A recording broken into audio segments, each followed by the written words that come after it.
and welcome to episode 226 of the Awesome Comics Podcast. Place with a small press makes one hell of a big noise.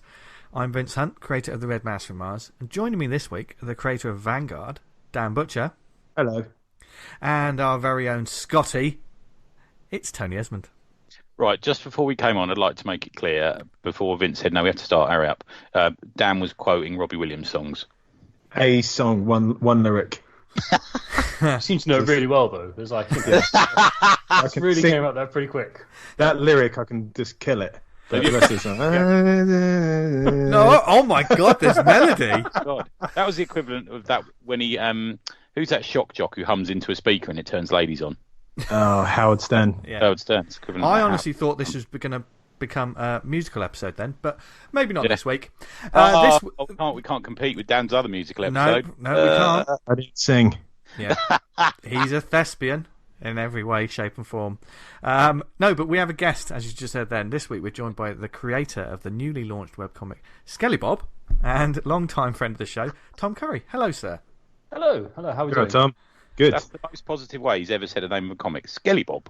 That was like it's properly fun to say. It's got a nice little ring to it, you know? Yeah. Yeah.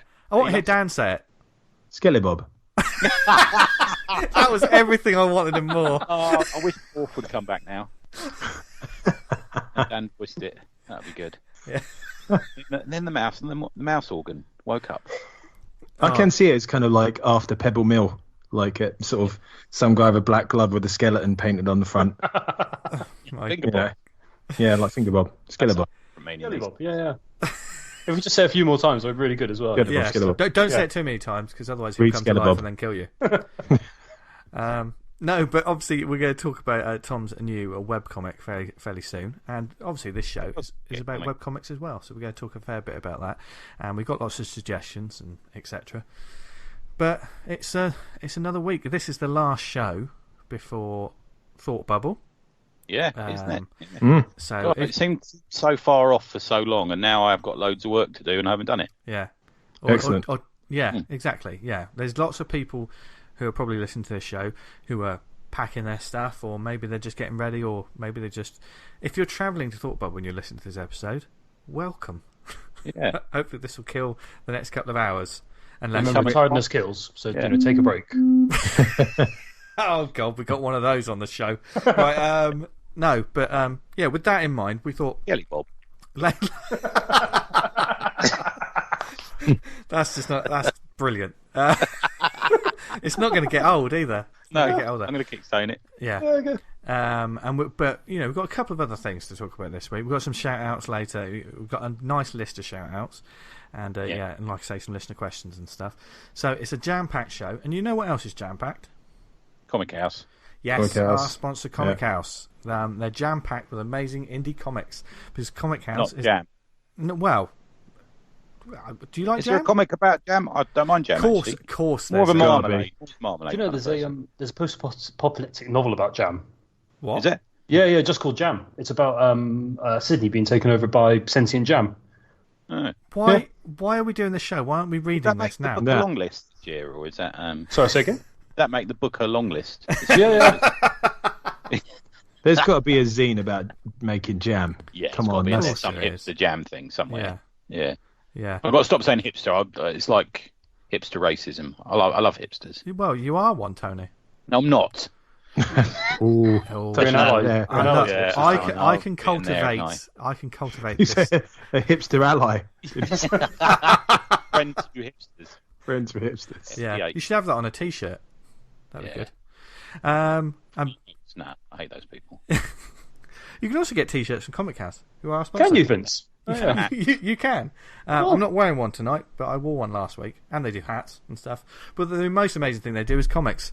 And so if you go to comichouse.com, my emotional in my pants T-shirt today from Mr. Cumber. Yeah, but that's nothing to do with Comic House. That's our lovely friend Cumber. Yeah, but if you self-publish your own comic and you want another avenue of putting it out there, then you can list it on Comic House for free and start selling there.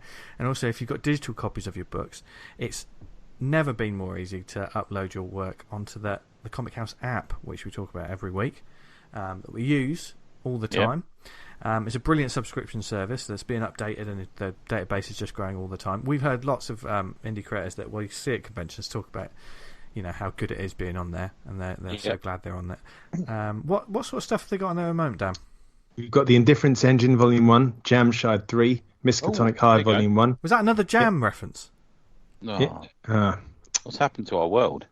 That's proof that we're robots. That's proof that you're robots and I'm not. Impossible Volume 1, The Young Sherlock Holmes Adventures, Surrealsville 16, The Super Fun Adventures of Jax, and The Lady and the Lost World. Do they release Surrealsville every week? Because every week they seem to have a new issue out, don't they? There's a lot of it, yeah. I mean, I haven't read any of it. I'm presuming that's a creator who's put out a lot of issues of their comic and flipping good on them, and it just makes sense to put them all on Comic House. Plus, I think staggering it is better as well, rather than putting it all on at once. I think never put it all in at once. Exactly. Any other life lessons, Tony? I think it was some later. But I mean, so do you really think it's better to put it on stagger it, or not just like stick all in one go? Or personally, I would slightly stagger it. I mean, we staggered it with the Awesome Comics issues, but we had them at conventions and stuff. We were actively selling them at shows. So and it reminds people. I think if you put issue 1 on and then you put issue 2 on, people go back to issue 1, they see issue 2. I think it's a bit like retweeting something with a comment. You go back to it, don't you? Almost, I think. Yeah.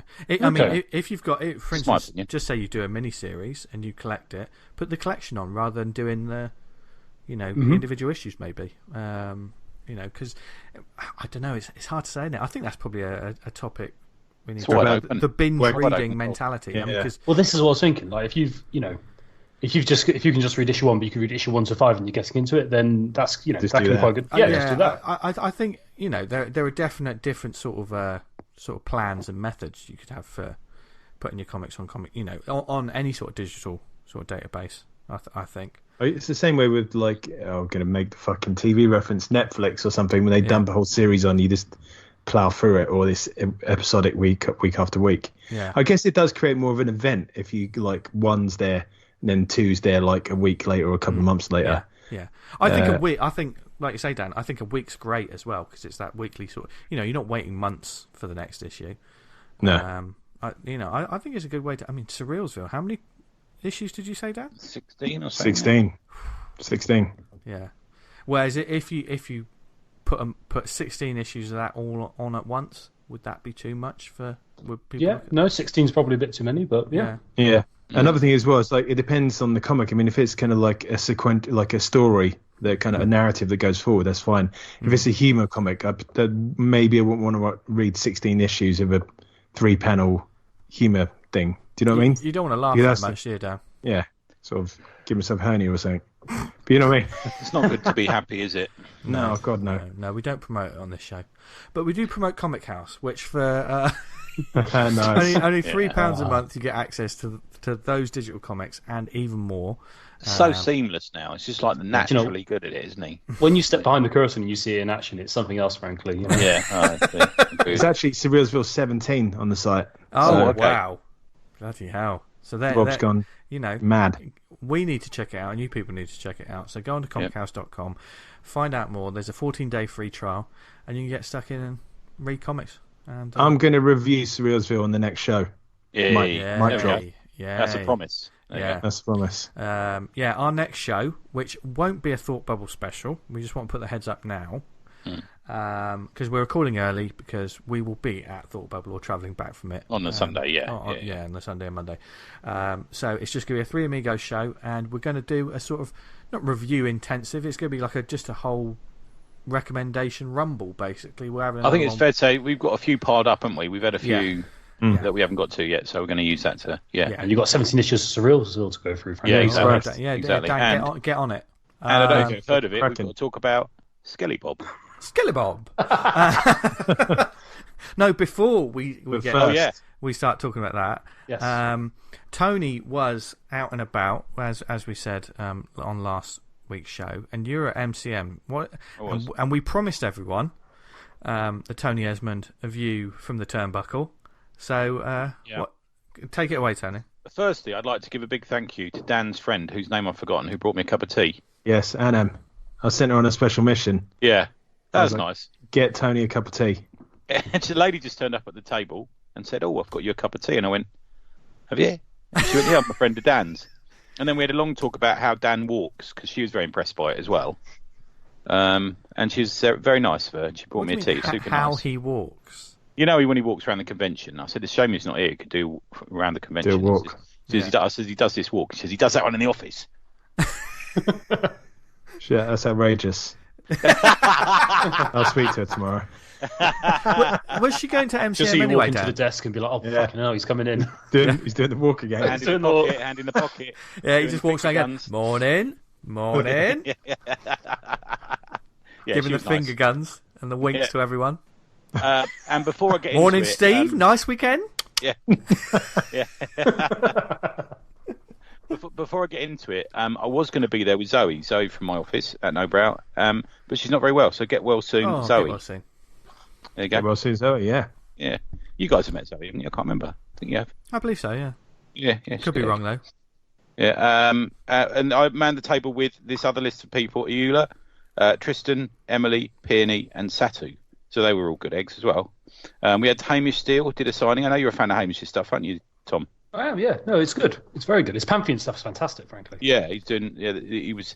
There's a rumour he might be doing another one. Don't know what I can say yet. So he had the second Dead Endia out, which was going down a storm. So he did some signings there. Gareth Hopkins was a great helper and came by for a chat. So that was pretty good. Oh, excellent. When is he never a good helper? Yeah. He's the best. Was he an MCM helper? Yeah, he was with the orange. Ah, brilliant. Yeah. Jesus, he's legit. In fact, he was in charge of someone we're going to talk about in a second, or looking after someone we're going to talk about in a second. We had a table, smaller table, but did the same business, strangely enough. Okay, interesting, yeah. Last May, we were behind the Funko, which is obviously like Chaos. This year, this time round, so it was the winter, the autumn show, we were near a comic village. Okay. Right. Which I think is a better place for us. I have to say, there were quite a few comic dealers there. Really? Yeah. Yeah, there were. There was maybe 4, maybe 5, like back issue, cheap bins, sort of 50p bins kind of sellers there, which is pretty good. The Travelling Man had a huge stall there, and massive, took up a whole aisle stall. And they would turn around with there. Avery had a stall, BHP had a stall, we had a stall. Yeah, it was. I actually think if you took the whole of the comic content out of MCM and put it anywhere else, it'd be bigger than any other comic convention in the country. Genuinely, it's a big deal now. And I was pleased about that. I mean, there's the usual people who just go there to buy plastic crap. You know, there's a going on. There's cosplayers. We go out into the main hallway, which I didn't do much of. But if you go out into the main hallway, there's an awful lot of people in the main aisle who you've never seen before. Do you know what I mean? So they just go there to parade up and down and have a coffee and, you know, maybe nip to the Funko stall and back. There's a lot of people who don't frequent the comic area. But it's not too bad. I'm going to say it was all right. You know, I mean, we did all right. We were very busy for most of the time. I think what you've got to get used to, if you do it in the future and you've not done it before, is if you get there on the Friday, unless there's people collecting stuff, you are going to be quiet for maybe 1 or 2 hours. And then it hots up because a lot of people do a circuit, you know, and they come out and stuff. Yeah. I think it goes for a lot of conventions, actually, I think that, you know. You guys agree? Or having like more than one day? No, I mean, if you go in early, then people don't immediately rush in and buy off. Yeah. I think always like doing a dry run is pretty common in these things, you know. Yeah. Like unless you've got a particular shopping list, you always do end up doing like a dry run first, just sort of, you know, say hello and then go shopping done afterwards. Yeah, exactly. I was in there a couple of hours early each day because it takes quite a long time to set our stall up because we've got a lot of books and shift rounds and posters and giveaways and all that sort of thing. So it has to get the till ready and all that sort of thing. Do you have to break down at the end of every day? No, I cover up and break down and I did a sales report at the end of every day. So I go away and do a takings, what sold, what didn't, what I'm going to change for tomorrow, what's a giveaway, what we're going to do as a deal. I do like an email report on each. Oh, brilliant. Okay. Yeah, it's quite a lot to it. So I'm usually not finished till sort of 9:30, 10 by the time I get home, you know. Did you remember your high-vis jacket? Yes, did that, high vis, and I had some sort of shoes on that looked like they had steel toe caps. and sort of managed to move in. Security there are, as usual, a pain in the butt. I've got one of those like foldable trolleys. So it breaks down to something the size of a briefcase, with wheels that fold in. Yeah. And I was trying to carry it back in to get ready to, pack up. And they said, no, you can't take that in, mate. And I said, well, why? And they said, you're not allowed trolleys. I said, well, it's not. It says 2 wheels on the floor. It's fine. And there's this big sort of. I basically talked them into a logic trap where they had to let me in, or got really bored of me talking to them. But one of the excuses I used was, mate, there's people up there with massive swords and wings, and you won't let me carry this up the stairs. And he went, "Oh, right, mate, go on in." Just go through it. Yeah. And those things. Now, I do have a little bit of a moan. And it's not a moan, it's more like something that I think is becoming more prevalent. Now, they had some good comic guests there. So they had Jim Shooter, who hilariously had a folder of some of his lively memos that he wrote whilst at Marvel. He sort of owned, Gareth was chatting to me, so he was saying he's sort of owning the slightly bad behaviour he exhibited as editor-in-chief, slightly megalomaniacal sort of behaviour. But but George Perez was there. Love George Perez. George Perez, top guy. One of the big comic guys. Yeah, isn't he? God, yeah. He's got to be. He's top 5, if not top 10. Definitely, up there somewhere. So I didn't really get much time to get away from the table. So I went looking for George, and I couldn't find him. I think he was taking a break. So I'm thinking, I really want to meet George. I've not met him before. And then I heard someone saying from just behind my table, "Oh no, I've never drawn the Kingpin." And I'm like, "Oh, that sounds like George Perez." And so I went around there, and it was George basically standing amongst a load of cosplayers. There was an Electra, a big Kingpin guy, a few others standing there, and he was explaining to him that he'd never drawn it. And the look on this bloke's face, this Kingpin's face, was like, "Who are you, mate?" Oh, fucking hell. God, Christ alive. And then as I got closer, I heard George trying to explain to him who he was, and it literally broke my heart. This is like so sad. Yeah. So I ended up pulling George over to the table, having a chat with him, and Satu took a picture of us and everything, and it's all very exciting, which I then sent to Tom because I was so excited. Which you enjoyed, didn't you, Tom? I got pretty excited too, frankly. Yeah. So anyway, so that happened, and he sort of walked off, and he was lovely guy.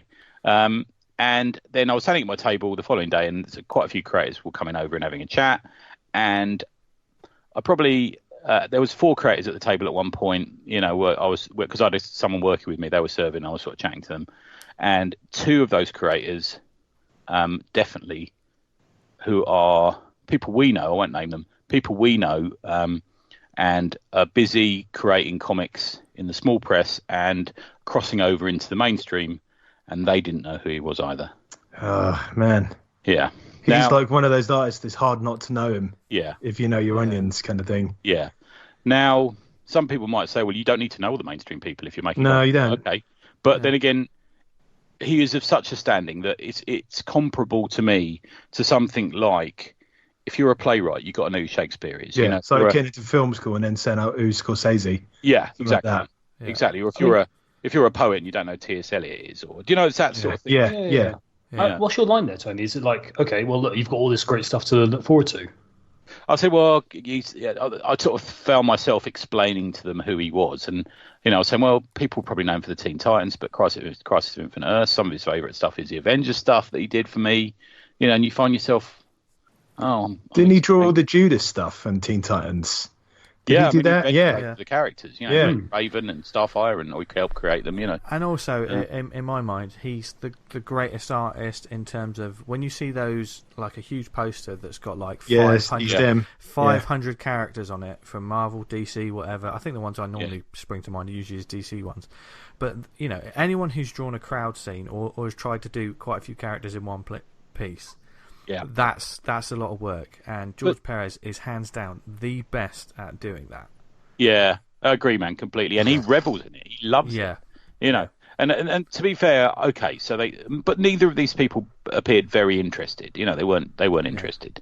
And for me, it's not the not knowing It's the attitude in reaction. If I don't know someone, and I'm like, that's right, okay, and then I'll want to go forth and discover them a bit more. Yeah, I'll be looking him up on the phone. If someone's saying to me, "Oh no, he's such a big, you need to know this geezer, he's brilliant," you think that look it up on your phone or go and look for something or come back. Yeah. But I'll tell you what it's comparable to is I work with a lady called Peony. She's half my age, basically. Do you know what I mean? But she's a really good comic creator. She's a lovely artist, and we get on like a house on fire. And she is not from the scene, not from the 2000 AD scene at all. So we get the lift down to the basement carrying our boxes with John Wagner. And I introduced her to John, and John and I are having a chat, and we're talking about Rock of the Gods, and we met John at Leamington, didn't we? He's lovely. Yeah, we love him, and he's like a really nice guy. And she was saying, "Oh, was that one of your comic mates, Tony?" And when we got out of the lift, I said, "Oh, that was John Wagner, who created Judge Dredd." And she was so excited to have met him. Wow. And then when I saw her again, I saw her at the signing on Friday. She was repeating to people how she'd met John Wagner, and I thought, "Yeah, that's the enthusiasm." Yeah. Do you know what I mean? Yeah. Not definitely. Like some bloke going, "Oh yeah, George Perez, yeah, whatever." Anyway, I've got this new comic out. It's about Halloween. You're thinking, "Oh, fuck's sake." Do you know what I mean? Yeah. So that's my moan. Fair enough. Yeah. The other highlight I got to meet someone who is the representative for L. Ron Hubbard, who did kind of refer to him as if he's still alive, which I did look into it, and I think if you're a Scientologist, you believe that he is now a creature of pure energy called a Thetan. Okay. So he did sort of. We're now friends, me and this guy. We're top friends. I believe that he's going to recruit me to be a top member of the Scientologist. Okay, cool. And he gave me a thumb drive with the whole of Battlefield Earth on it. It was really kind of him. You've already read that, haven't you? I've read Battlefield Earth. It's quite dull, I have to say. Yeah, I read it years ago, but I gave him a copy of the Horde Chronicles. So that's probably why you haven't heard back from him. Maybe that's the reason. Although we are now friends on LinkedIn. Maybe that's. Obviously, he sat there when Samaritans come round.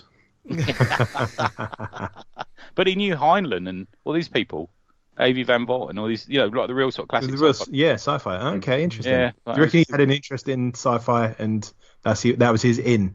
Maybe. This Battlefield Earth stuff's great. What else is on offer? Yeah. Oh, look, Dianetics. Yeah.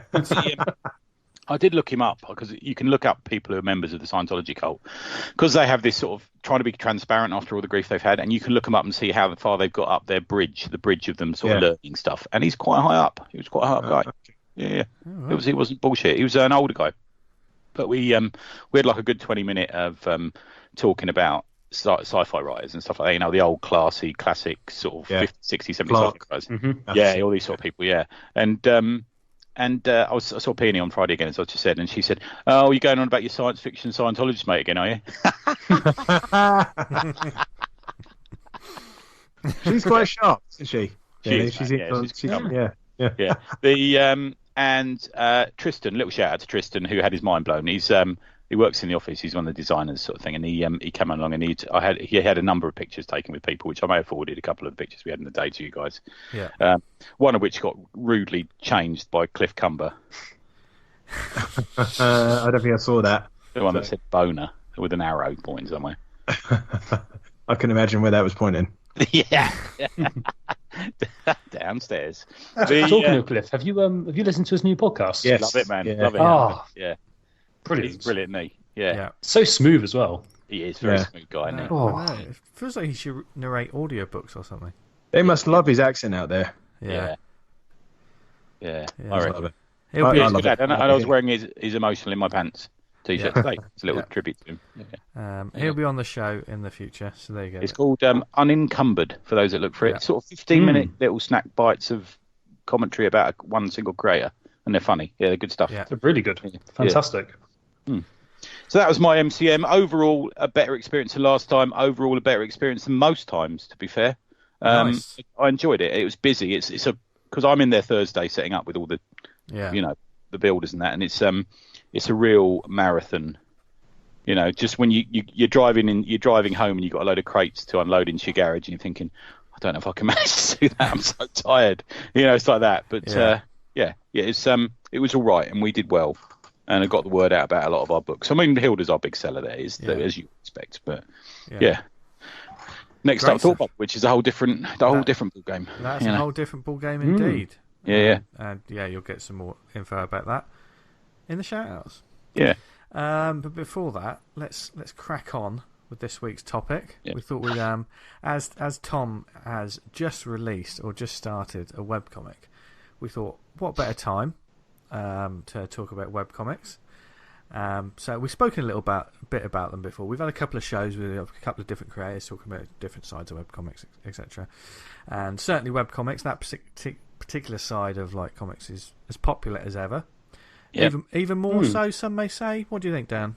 What do you think? Webcomic popularity? Yeah, it's kind of it just doesn't seem to stop. Yeah. No. It's also, it changes form quite often as well. Yeah. You never know quite what it is, or like, the developments in it. I mean, it's tech at the end of the day, so it's always moving forward. But like we say, I'd hazard a guess, and I don't know about this sort of thing. I don't understand this world of computers, but I'd hazard a guess that the views on webcomics worldwide are much bigger than the reads of actual comics. Yes. Yeah. I would say that. Yeah. Because I think it's free. Yeah. And you look at the social media accounts of webcomics. They're usually pretty high.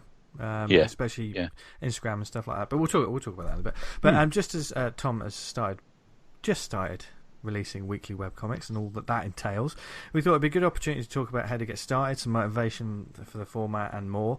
We've got some comments and questions from listeners or people on the social media or whatever. Even if you're not a listener, thank you very much for your input. We've made a little list that we're going to work through. We had quite a lot, so if we don't get through all the comments or questions or whatever, we're ever so sorry, but as always, you can continue the conversation when we post this on the Awesome Comic Talk on Facebook. So keep the conversation going there. But before we get stuck into all of that, let's start with the guest himself. I bet he's worried right now. He's thinking, oh God, I've been fearing this moment. But Tom, just tell us a bit about your webcomic and actually what made you decide to go that avenue and actually sort of start making a webcomic. Okay, so Skellibob is so okay. If we take a little step back, I started listening to you guys about episode 50 and kind of just really got into the idea of wanting to make a comic. Yeah, and then got terrified about trying to store all the print copies. So totally understandable. So essentially, I just sort of looked into how I could do what's the easiest way to do this. What was the lowest barrier to entry? And like looking at what Vanguard does and all these other, I was basically decided to try going to webcomics. Yeah. So I had a crack at it initially with like a pun-based one. I ended up burning out on it, and essentially Skellibob was the way I kind of started doing pixel art about 6, maybe 8 months ago. Yeah. And it just really enjoyed it. Just a really fun way to draw, and it worked really well in comic form, and went from there really. You probably did the most complicated one I've ever seen of that style of artwork in the Kirby thing that Adam Fowler put out. Sideways. Oh my God. I got sick by the end of that thing, frankly. So this was so for Kirby's 102nd birthday, I did initially was just gonna be like a crowd scene. So I thought, okay, I'll do Kirby and then like 50 characters, and I thought, which is 102nd birthday, so I'll do 102 characters. But you're kicking yourself later for that. Oh, fuck, yeah. But it was fun. It was really fun. So that's kind of the idea, really. So it was just trying to tell a story in an interesting way. And like, it kind of clicked to me when I was listening to one of the many podcasts that John Tucker's on, and he's just saying how there's no real rules for comics, Yeah. Like they can just be whatever to an extent, they can be whoever you want it to be. And I was like, oh yeah, fucking hell, I can I can do a pixel art one. I can look into how I can present this in different ways. It doesn't have to be a standard UK print size thing, Yeah. So that's it. Yeah, and it kind of went from there, really. I mean, you say the pixel art, and it's great the art you're doing for it. We've talked a little bit about pixel art before, and I know, like, I'm a fan of it, but sometimes it's a short. Some people. We've seen some comics before, and we've talked about them. Yeah, we have actually. Have we talked about some? One? Yeah, there's one particular one which is very much just shortcuts. Do you know what I mean? It's just like a couple of poorly done pixel graphics, and then just seemingly copy and pasted, which you don't do. I mean, seriously, folks, if you see his Kirby piece, Jesus Christ. Because there's sprite comics where they use sprites from like Sonic and make up their own stories, and it's like, okay, that's what you want to do, but it's not my cup of tea. But there is a lot of big audience for it. There is. So, there is. I mean, there is definitely, and I redraw every sprite every time. Yeah. Like, and I have a model. I work for a model like everyone else would do, but I redraw them all and mix and match and because you're right. It is going to look incredibly dull if I'm repeating the same fucking skeleton 20 times in a Yeah. So, And I think a webcomic is almost the natural fit for that sort of look and feel for a strip. The thing I really want to do is I want to it's a digital medium, right? So I can animate panels. Yeah. And I'm not talking about animating like a full, like a Netflix cartoon show. or something. Yeah. Like a flame in the background or something. Yes, exactly. Yeah. Or a bit of rain, or just something like a swing of a sword, something to imply movement. Pardon?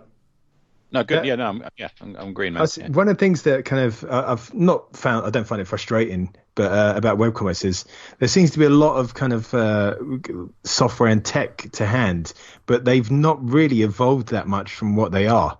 They're still like a page of graphics when you go panel to panel. I mean, some you do like one panel per click and stuff like that, but essentially it's the same kind of. It's a comic. Do you know what I mean? Yeah, it's not like kind of a more interactive experience. We've seen stuff like that.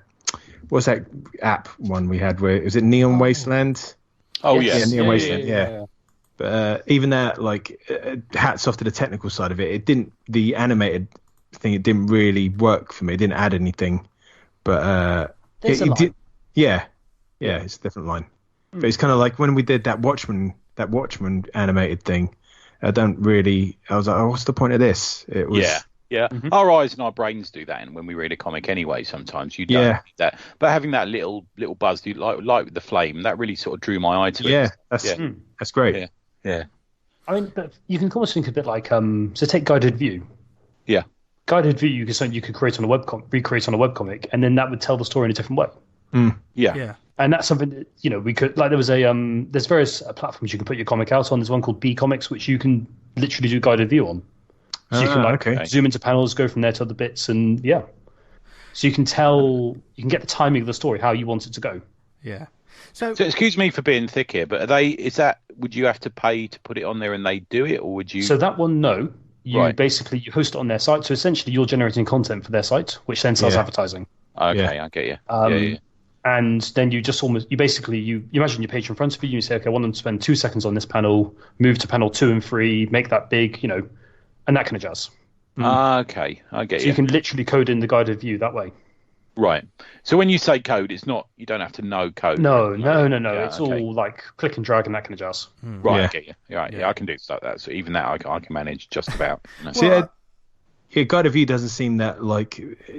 I can imagine it's only someone dragging a box over to things. Yeah. You go there, go there, go there. I don't understand why. I don't know. Perhaps they make a big deal of it over on Amazon, but in Comixology, it doesn't seem that kind of terribly. Oh my god, what a fucking thing! Yeah. Anyway. I mean, then again, every week they have to do guided view on a lot of releases. Loads, yeah. I mean, there's got to be a temptation just to go straight. Just I'm so bored of this today. I'm just going to go straight to a nipple or a crotch or something. With the next swipe, just to confuse them. I've got to read 20 comics today. What a drag! Yeah, I don't know. There's a lot of dross out there, man. If you yeah, it's true. Yeah. I just got a shout out for comics that are dropping at Thought Bubble, and I can agree to that one, my friend. Yeah. So, mentioning no names. No. Yeah. That totally threw off my train of thought then. I was just thinking, what is he talking? But obviously you decided to do a webcomic, and you had done a minor thing before. But in terms of research, if someone wanted to start a webcomic, what is the best step for them to take?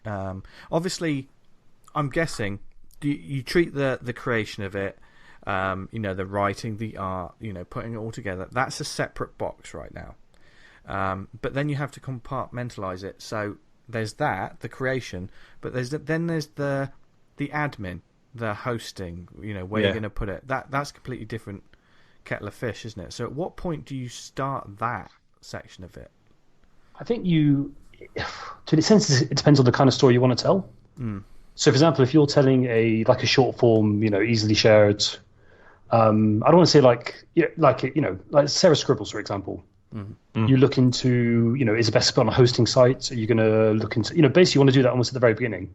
As you're getting together the story, then you want to be looking into how you're going to be putting it out there, frankly. Yeah. Because it seems some platforms are more friendly towards one type of comic as opposed to others. And a bit of research, you can't really, you got to do it really, because you'll end up sticking your humor comic on a site that does well in manga or anime, and you won't get any readers.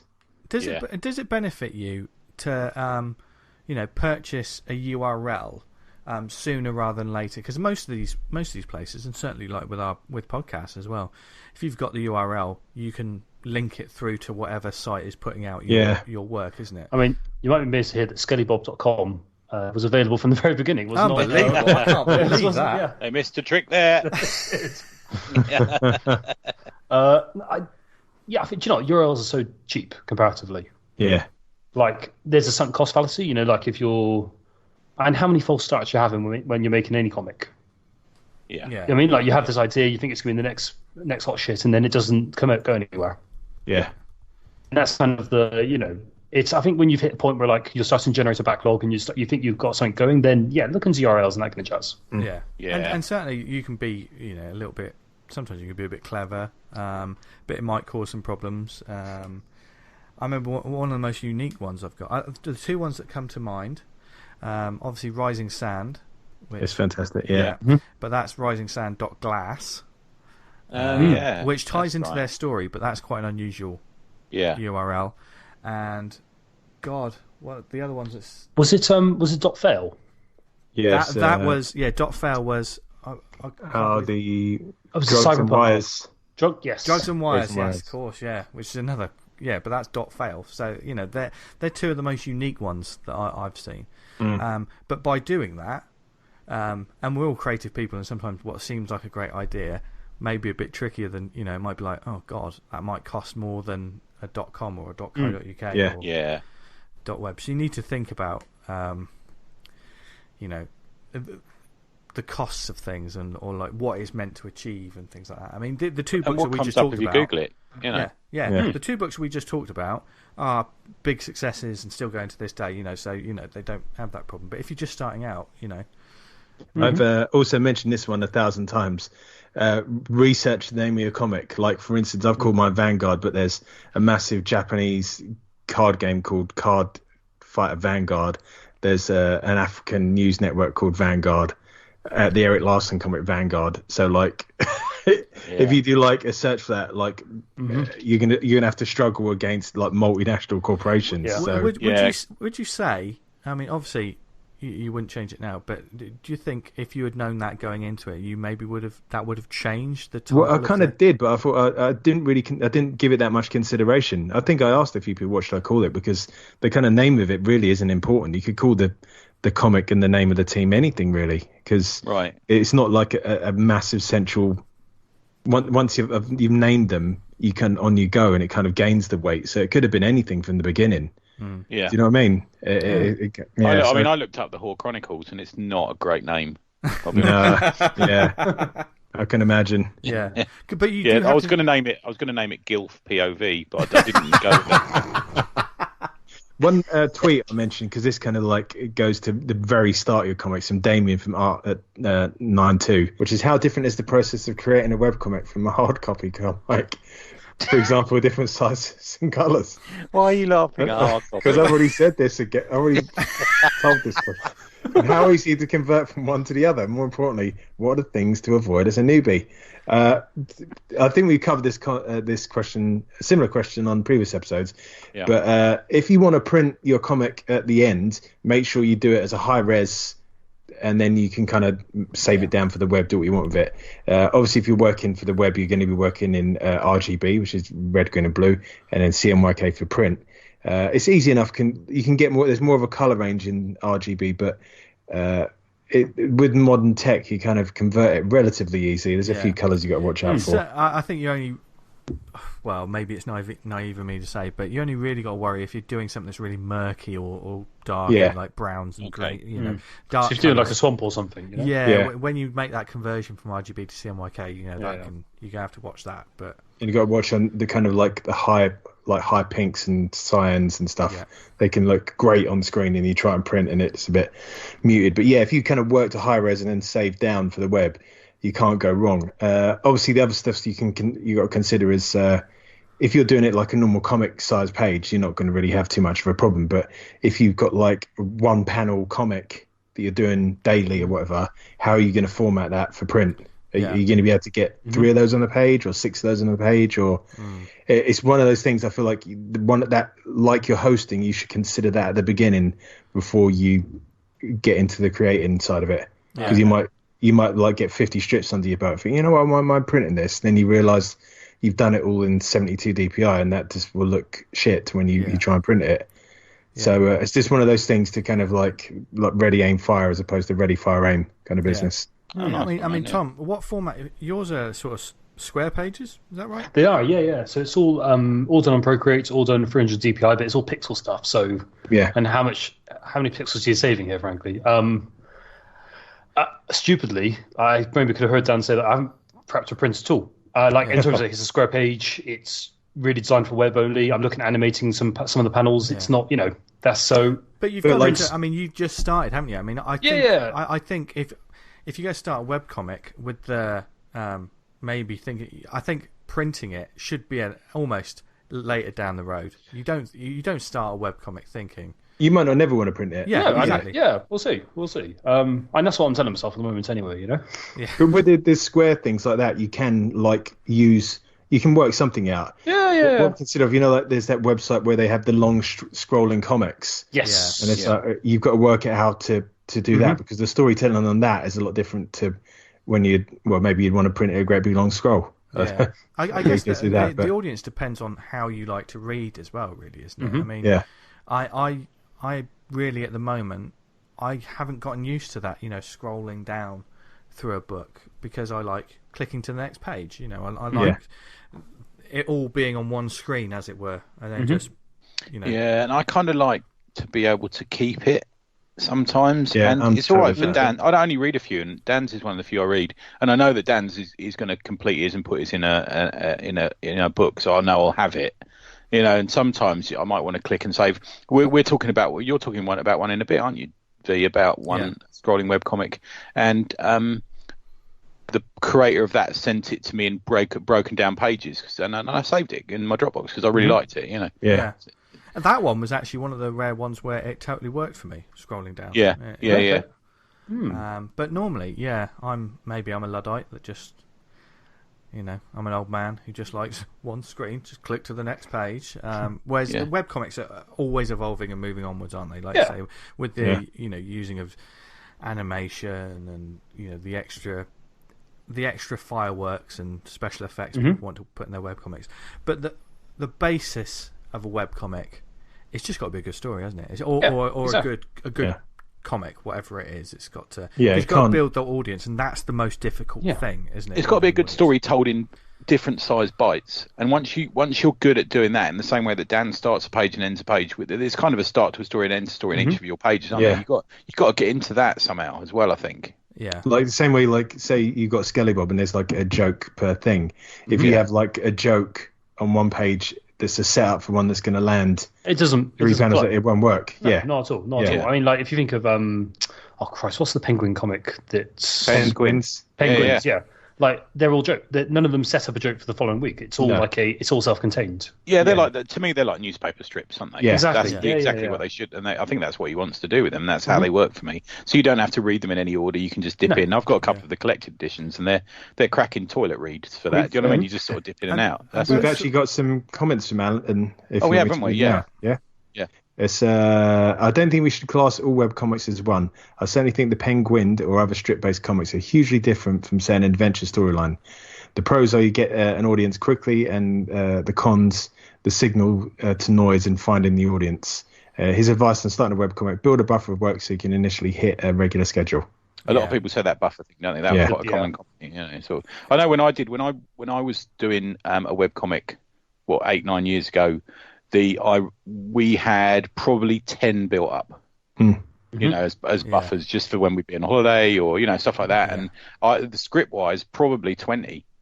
So I was writing the scripts, sending them off. Yeah, they're only 3-panel gag strips. That's the comment that we had the most coming through. That a lot of people said. For instance, Daryl Thorpe, he said always be at least a month ahead.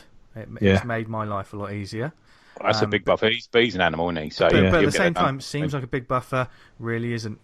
Can't go. You have that sort of that discipline and kind of when you're going to do stuff certain times. Yeah. I find like if you leave it to the last minute, you start making compromises because of time. And also it depends on what your comic is. If you're the sort of creator that's doing, I don't know, humor comics. Actually, it doesn't necessarily have to be a humor comic or any sort of comic where you can throw a page out really quickly. That's fine. If you're a creator that's doing something very detailed, very layered, there's lots of effects and stuff. Comics take time. They always do. So, and the professional comic artists sometimes can only do a page a week. Do you know what I mean? And that's like when they're working on it all the time. And webcomics, I mean, I don't know how many full-time webcomic people there are out there. There's quite I suspect there's a few, aren't they? There's a few, but that's because they've learned how to maximise what they're doing. And that includes, like, not shortcuts, but figuring out the most efficient way to tell their stories and get the page up. You also, to make a living out of a webcomic, you have to be really popular, don't you? Yeah. You have to be more popular than you would be as a print comic, I think. Yeah. Yes. And do you have to aim it towards a group? Do you think you have to do that? That's interesting. I'm not sure if you tell the story and then the readership finds you, or to be honest, it's a nut I've certainly not cracked. Because there's some webcomics you see and you think, holy balls, they're fucking like just got like an almost rabid following. Yeah. And obviously they're not going to tell you how to do that because that's their livelihood. Yeah. And it's interesting. And you take someone can wax and wane, can't it? You can come in and out of fashion. Yeah. And you still got to keep pumping it out there and keeping up to date on the social media and all that sort of thing in regards to it as well. People will be writing into you. I know we get the odd occasion where somebody will write into us and we won't reply, and we'll get some kind of weird sort of passive aggressive second message. And it's like, people do think it's an immediate thing with the web these days, don't they? I think it depends on the type of comic to an extent. So if you think about more of the short form stuff, they naturally fall into an audience anyway. Yeah. So you take something like XKCD, which falls into the science crowd, PhD comics, which is primarily, academics or young academics, like Control Odds. There's a lot of different like gaming crowds who will eat this stuff up. Furry's a big thing. They're massive. Yeah, absolutely massive. We got a message. We got a comment from a lady who does a furry comic, didn't we? Yes, I've got it right here. I was just looking at it. If this fill time while I scroll down and find the fucking thing. So, Tony, what would your persona be? Sorry, mate. Tony, what would your persona be? My first furry costume, you say? There was a lot of what kind of furry animal would I be? I think about this a lot, actually. Beaver. I think I'd be a badger. Oh, of course you would. What about you, Tom? I'd be a hamster. Really? Yeah, 2 big cheeks. I've got it. Okay, sorry. Cheers we for were covering building with some smut there for you. Seamless. Yeah, good. So, this is from Ellen Natalie. It's Ellen Natalie 87 on Twitter. I've been creating and publishing the comic Furry Experience for over a decade now. It's awesome how many people have enjoyed and interpreted FE over the years, but I also feel very isolated most of the time. Going out and socialising has to be a priority for your mental health. Well, I suppose if you're having to put that costume on and head out, it's not easy, is it? I find this a lot like you can be screaming into the void with the webcomics. I had a comment on Vanguard the other day saying, I never comment, but I just wanted to know that I'm here reading, I'm really enjoying it. And they'd been doing it for years. So I mean, that's the first I've heard of it. We get listeners like that, don't we? We get listeners who we don't know about. They're not here, so they don't come and speak to us. And I kind of like the fact that I listen to a lot of podcasts and don't comment. And, true.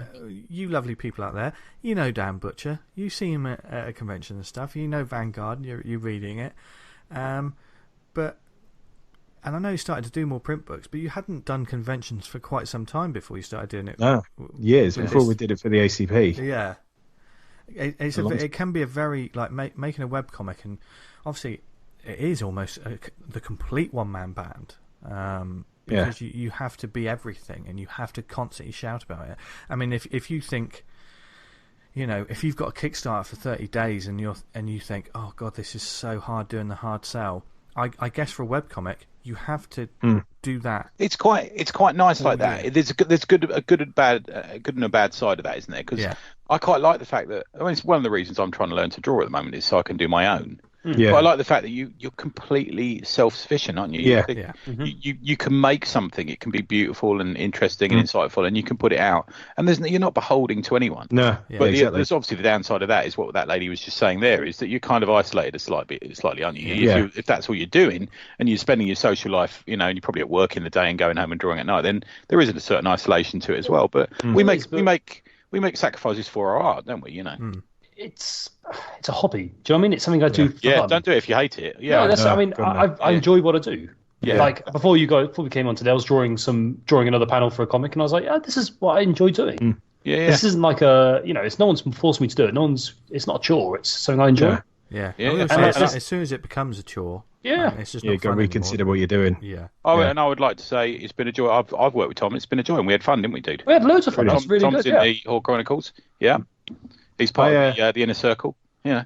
Some of the ones I'm envious of is the webcomics that have more than one creator involved, like a writer artist or a couple of them, because then they can bounce ideas back off another. They're both in it.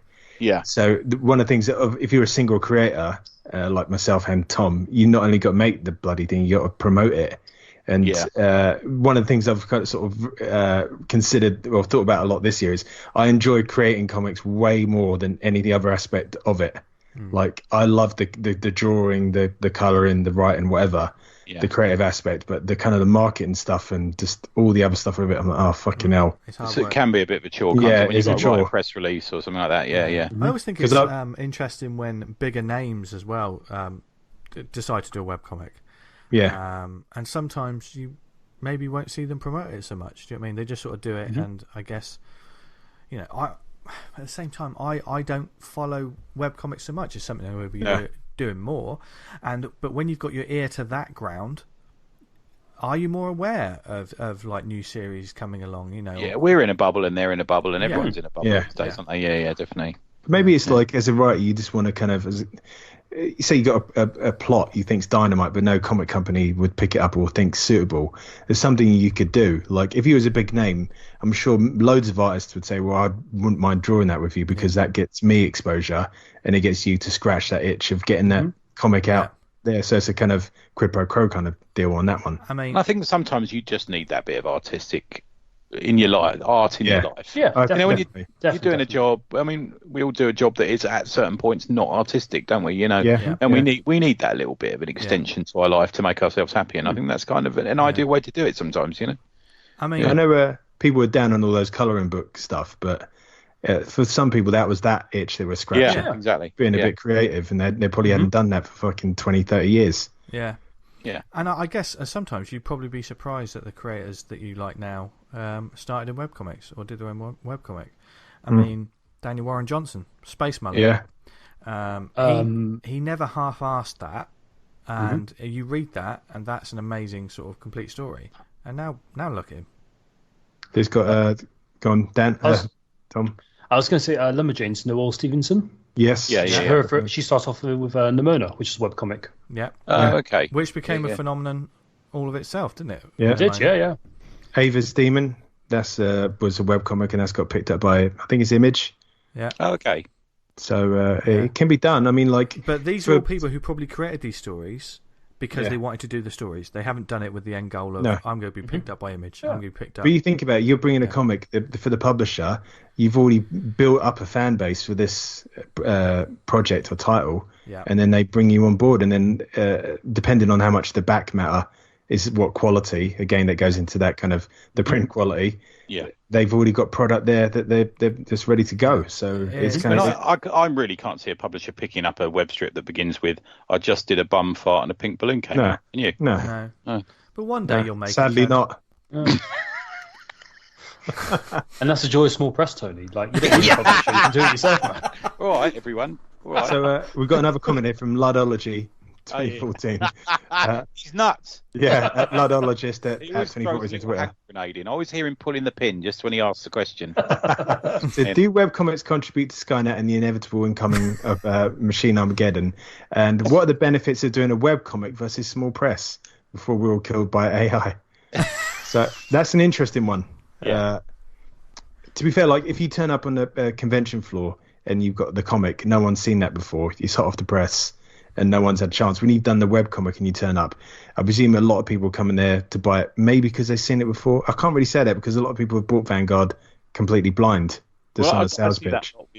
We obviously had a Hamish Steele signing, and we had a launch of his book on Friday night, his new Dead Ending. Yeah. And that started as webcomic, and that got a good following. You know, and people coming to the table saying, "Oh, I was with the webcomic from the beginning." It's almost like a little badge of honour, you know. Yeah, nice one. Yeah, that does well for us around that. Bringing that crowd over into the print book, I think. Yeah. Mm-hmm.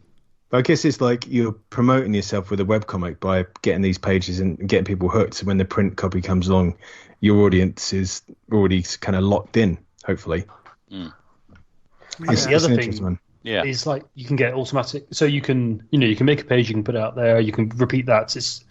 You're always producing something out there.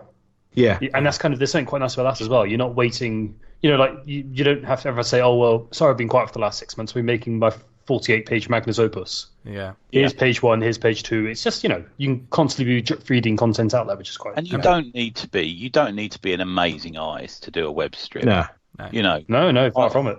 You can make them iconic little sort of caricature type drawings and stuff like that easily now. And there's different ways of doing it. I mean, I noticed some of the webcomics I read now are Instagram accounts, and it's normally some of the humour ones, but not necessarily only humour. But they work almost in that guided view sort of sense, where square panel, four in a row, just every sort of week or whatever you get a new strip, and it works really well. I think. Yeah, Todd Oliver's been doing that a bit. I've been enjoying his stuff on there. Yeah. And Joan Cornella is the one we've mentioned before, and that's kind of just one-off panels. I kind of like his stuff as well. And I know the Immonens. Yeah, that's it. Okay. They've got the Grass of Parnassus, which is a crazy science fiction sort of Instagram comic that sometimes I think I'm on drugs. Sometimes when I'm looking through that, but that's going well for them. There are lots of different things you can try with webcomics, which is exciting. Going back to your art comic, Tony. XKCD is one of the biggest webcomics around in its stick figures. Yeah. Right. Yeah. And it's just that it's massive, that one, frankly, and it's amazing how. Right. Okay. Yeah. There's a lot to be said for, and this is saying like putting out things into too much of a box, but the coffee table humour section. And there's a lot. For instance, there's a lot of webcomics. I think Sarah Scribbles is one of them. I've got some collections of the book. I haven't read the webcomic, but that pick up, instant gratification. Have a fantastic laugh, put it down. Those books seem to just take off a lot of the time.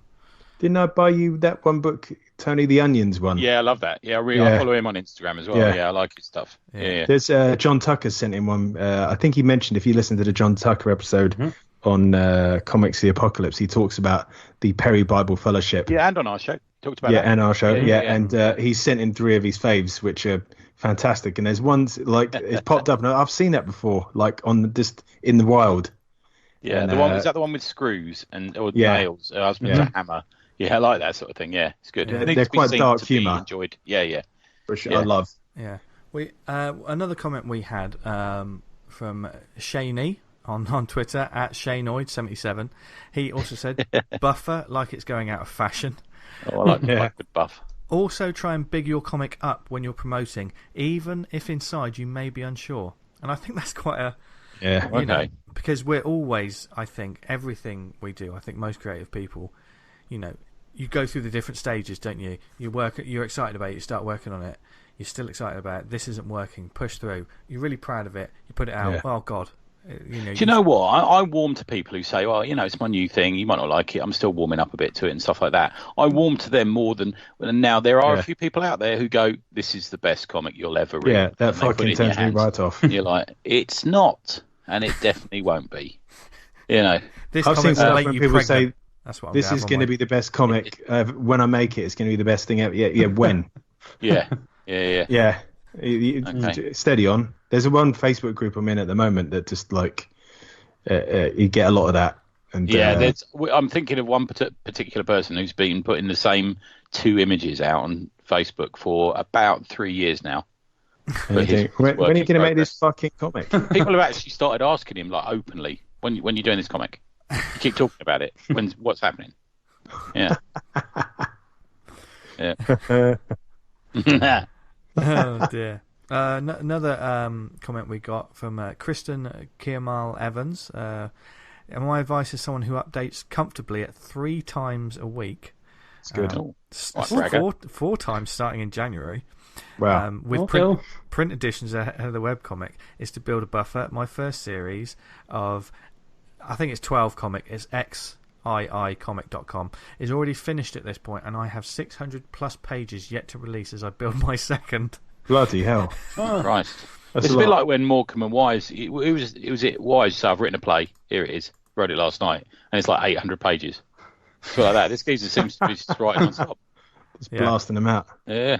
Yeah. There was maybe not for this time, but there was like a post in one of these groups saying about how much you should be charging for, like, if you're a pro, you do this in small press, or you're like an independent, whatever. And it seemed way over the odds. Like, I could be charging like a better part of $200 for a page. It's like, in a small press, you won't be getting that.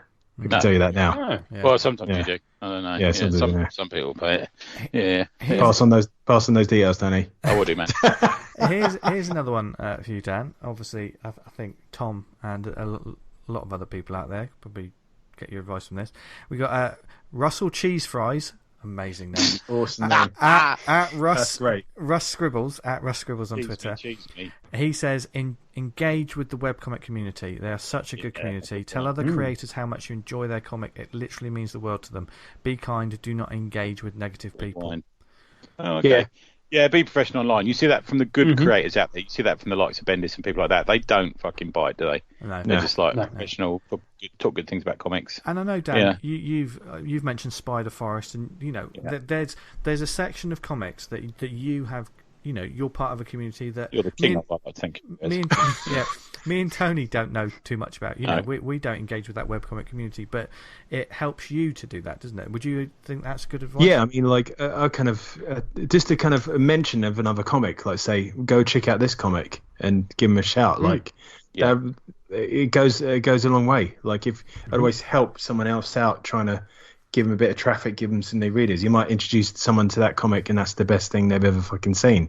So there's an absolute pleasure to do that for people. And it's happened to me. There was a comic called Girl Power, which is regularly like one of the number one webcomics in the world, and they gave me a shout out on one of their comics.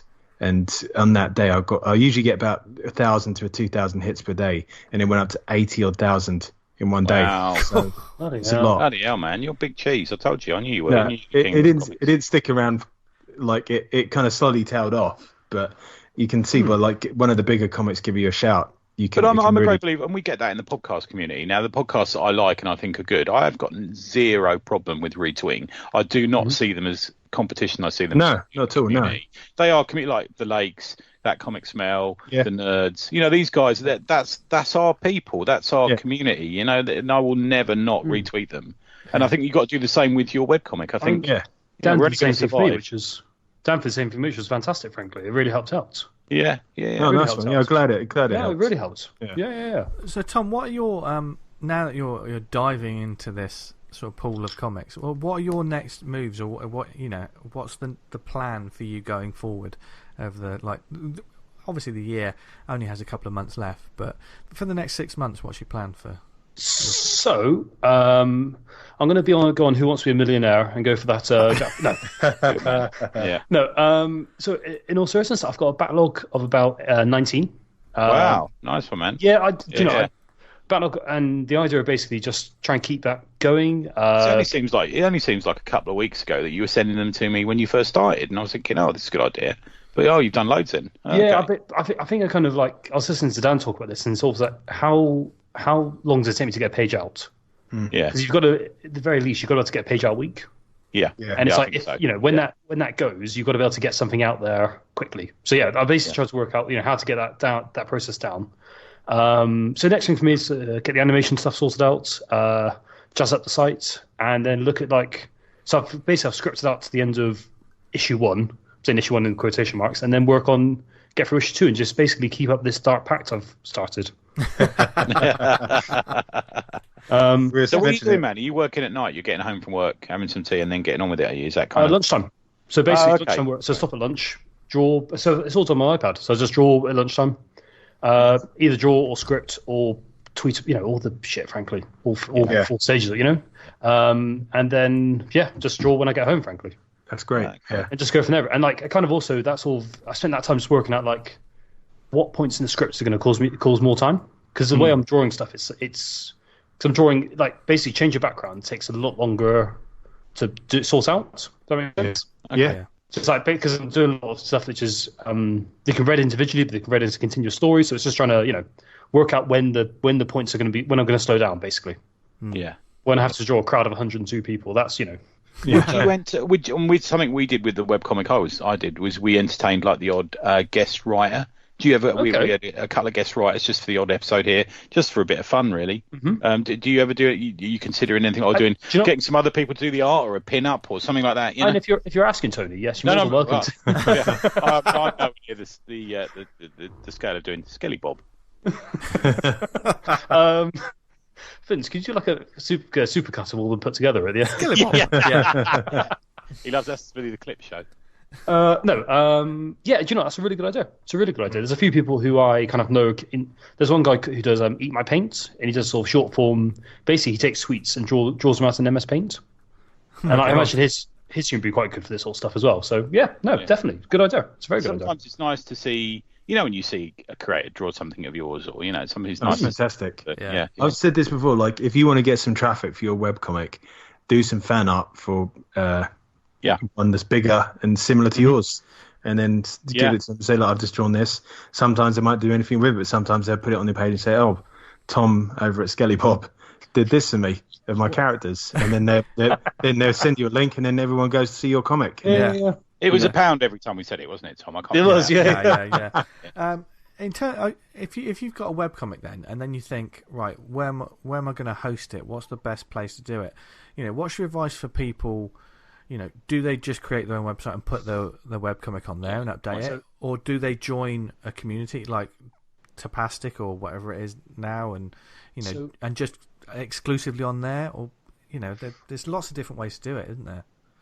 I tried doing the whole like Tapastic and B Comics and all this kind of jazz, and it pissed me off no end. Like all the different requirements you needed to sort out. Yeah, right. In terms of it wouldn't just be a case of upload and go. You'd have to upload, write a description, make sure it's the right dimensions, make sure you had a thumbnail ready to go as well.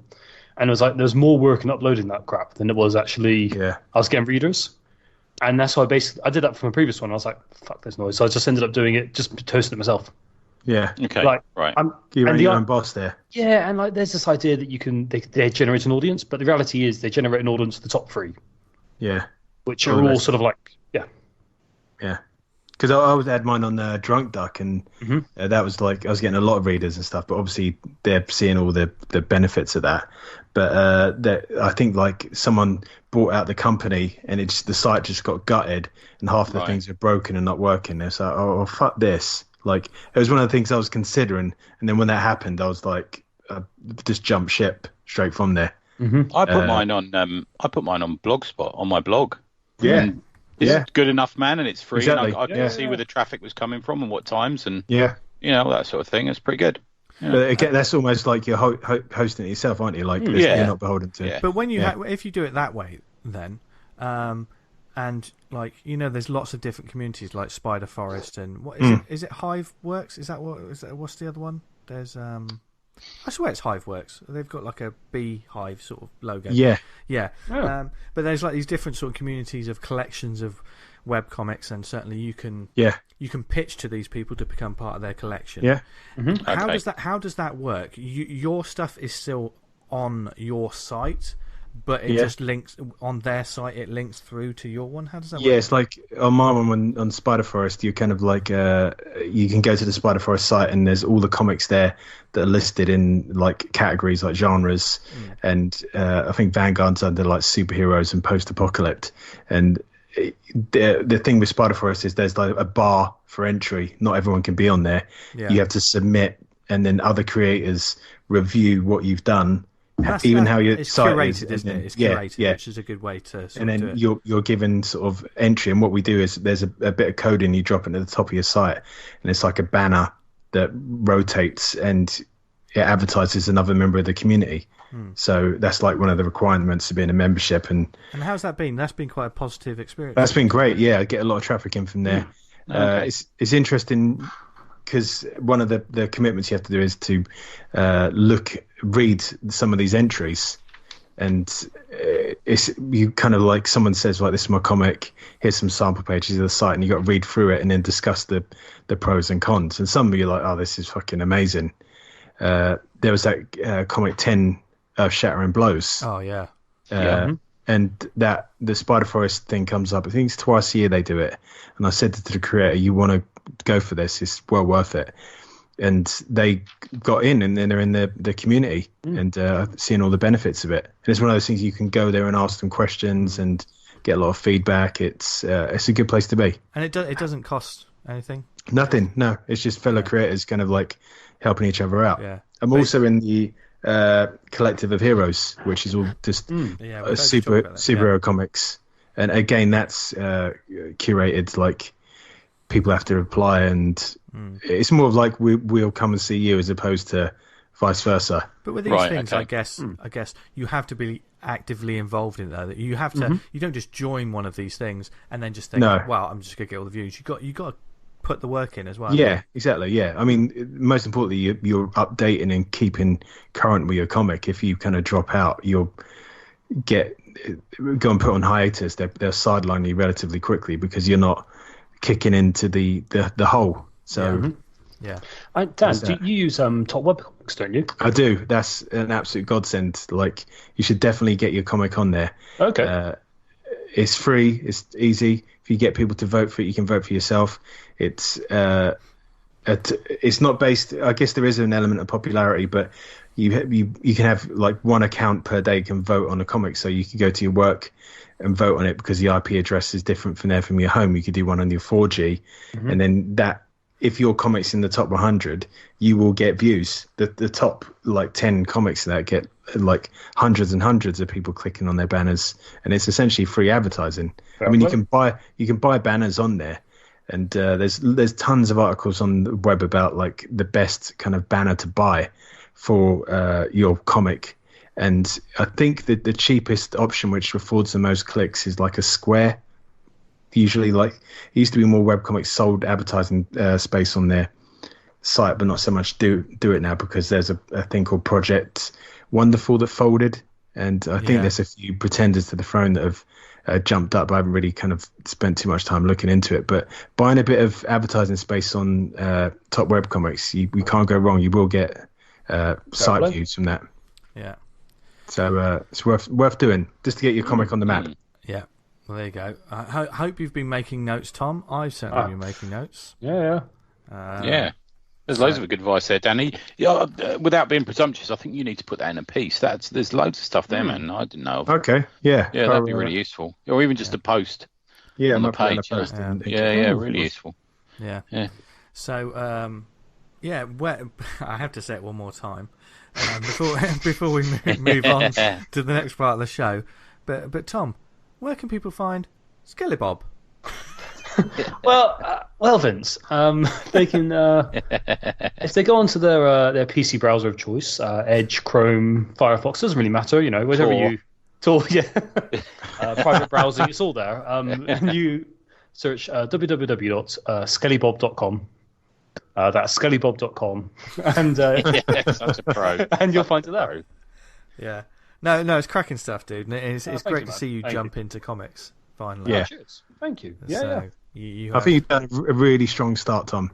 Oh, definitely, man. Yeah. Thank you very much. That's very kind of you, sir. So, even if we are your second podcast, we don't mind. Yeah.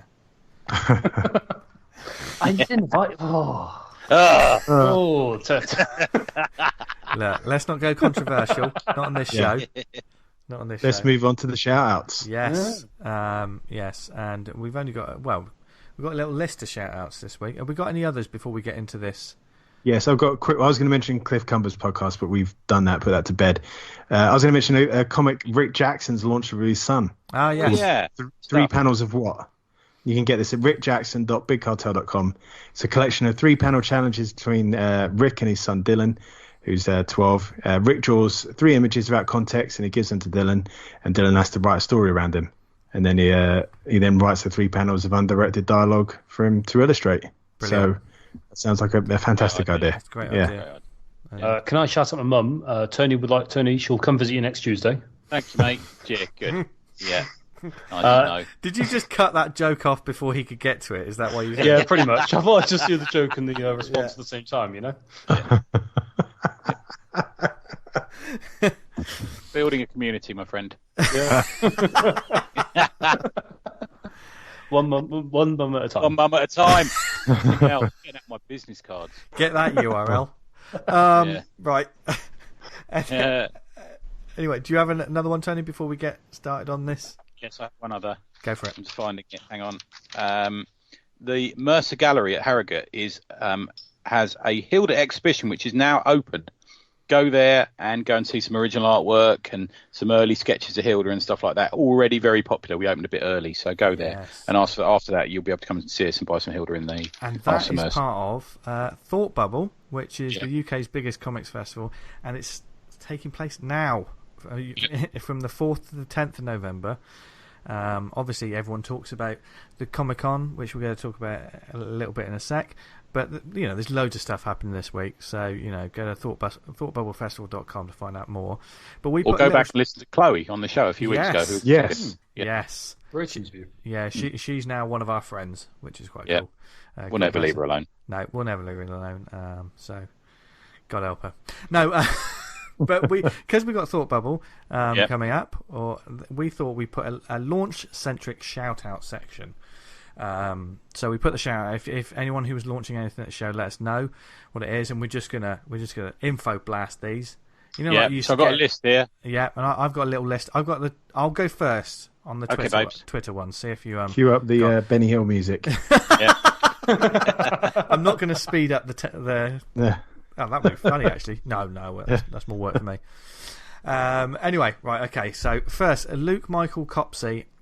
He's launching his new comic, The Dead Next Door, with the cover by Damien, who was last. Excellent! On a show. Now, mix The Good Life with Return of the Living Dead, and You Are Somewhere Close. Table 187 in the Ask for Mercy Hall. Roger Langridge. He'll be in the Comixology Originals Hall at table 200, and he'll be launching Zoot issue 3. Hey, nice. Okay. Nice. Yeah. Cool. Hello, Roger. Good egg. Gustavo Vargas. Yes. He will be at Comixology 114A, table 114A, and will be launching his Peruvian cyberpunk comic Manu, and also relaunching Trujillo. I hope I said that right. Yeah. But we were lucky to see Manu early, and it's I've flawless. got a copy. I've blown it, mate. It's fucking. He's got his name written on it. I'll tell you what, he'll be on an image book in a year. That boy. I tell you. And also, expect to see the word Manu an awful lot when you see people's "Here's my convention hall." That's my prediction. I put it up I reviewed it recently, and I put it up in a little bit of a piece on what to look for, and everyone's coming back. I want to get that. That's great. Yeah. Rightly so. Christian Carnouche, he says it will be the UK launch of The Resurrected, a comic about an Indigenous Australian detective. Oh yeah, I saw this. It's quest really interesting. To save his people from extinction. And Thought Bubble's founder Tula Lote drew the cover, which is a brilliant cover. He'll be in 88B in the Comixology Originals Hall. Roddy McCants. He's launching The Soul of the Sea, written by himself, art by Donna Black, and letters by Zach Sam. It's a mixed media comic, which is quite funny, considering we were talking about mixed media a couple of weeks ago on this Sarah Harris. It's a mixed media comic inspired by folk horror and Dave McKean art. There'll be a table 91B in the Comixology Originals Hall. And he also said he loves the podcast too. Thanks, Roddy. Thank you, man. Really appreciate it. Rob Jones, from the Maddius Comics guys. They've been at Thought Bubble, I think, for the past 4 or 5 years. They're going to be at tables 201, 202 in the Ask for Mercy Hall, and they're going to have Bun issue 2 available for the first time. They're also fully launching The Exchange. Both are all ages books full of quirks and fun. And Maddius Comics, they're always good guys. Yeah, we love those guys. Mm-hmm. And the last one here, and here's one that I know is going to be popular with Tony. Now, Luckett. Have you read this one? Rob Luckett. Rob Luckett is launching the on all ages superhuman farting comic, Bumstorm. Bumstorm. It's getting a remastered collected edition combining issue 1 and 2, launching at Thought Bubble. Issue 1 launched at his first ever Comic-Con table back in T-Bubs in 2015, and he wanted to redraw lots of it, so he did. And there's a print as well, so definitely he's in we can combine and involve a pink balloon. I mean, the cover is absolutely magnificent. Crossover special. Yep. So you can go to find him at Thought Bubble, the Comixology tent, table 203. So that's the ones I got. Tony. Nice one. So mine is more where people are. So we can talk. They're all people we know. Well, I'm sure we'll talk about them as we go along. First off, Awesome Comics table is Ask for Mercy at table 93A, which is where Vincenzo will be. Hello. He'll be there. Go over within Nerf gun. Don't mention Nerf guns. Distance is the No Brow table, which I'll be at, which is table 101 to 102 because we're gangsters. We'll have Dilraj Man from Dalston Monsters on one side and Hamish Steele on the other side. So we're taking over the world. Mr. Alan Henderson is going to be at table 92B, so he's going to be with Vincenzo, and he says he's going to be wearing a T-shirt that says "I am not Dan." There you go. Go and buy some Penguin. I love Penguin. It's good stuff. Just talked about that. Sarah Dunkerton is in the Comixology Hall's original with Improper Books in tables 155 to 156. She has the finale to Mulp, Sceptre of the Sun, which I read last weekend is fucking fantastic. And love those guys, love the Improper guys, and they'll have some great stuff. She says, though, if you want to find Christian Wildgoose, he'll be on another table because he's too good and too popular to be with us now. There you go. He says that. Nick Bryan, you'll be in the Ask for Mercy at table 150. He'll have 3 one-shots, including The Catalyst from Comic House, which is the new sort of one-shot book came out of Comic House, plus the new work-in-progress comics anthology. And he's got a story in that about squirrels. Mark Abnett, unable to attend this year, but I'm giving away my tickets as a promo. And if you go to the Facebook page, he's done there's a little click I think it's still available actually. You get a free ticket from him. Neil Roche, he's at table 90 with Neil McClements, and he'll be launching issue 4 of Killing Moon, especially for Thought Bubble. Good lad. Rory Reach Illustration, he'll be there. Rory Donald, he'll be there, but he'll be wandering around. He says I'll be wandering around, being blown away by all the art and show, and he normally wears his Awesome Comics t-shirt, the good lad that he is. I think we might have a spare one. I think I've got one for him actually. I've just dug it out because he does rep us quite a lot, so I think we can give him one of our t-shirts. Alex Hayne, who you interviewed at Nottingham, Vince, didn't you? He's at table 66 in the Comixology Hall. He'll have Blop Martian Explorer and some of his Blop Shop minis. That's not easy to say. And of course food porn, because he knows we love that one so much. We've always done Lucius Michael Copsey, haven't we? Ask for Mercy, the Dead Next Door, we've done him. Arthur Goodman, he'll be at the Ask for Mercy table 123, and you can find his Experience the Magic of the Legend with the derivative sub-manga furry treasure hunters. One for you, Dan. He'll be there. Dave Kennedy, the pickled egg eating Dave Kennedy will be there.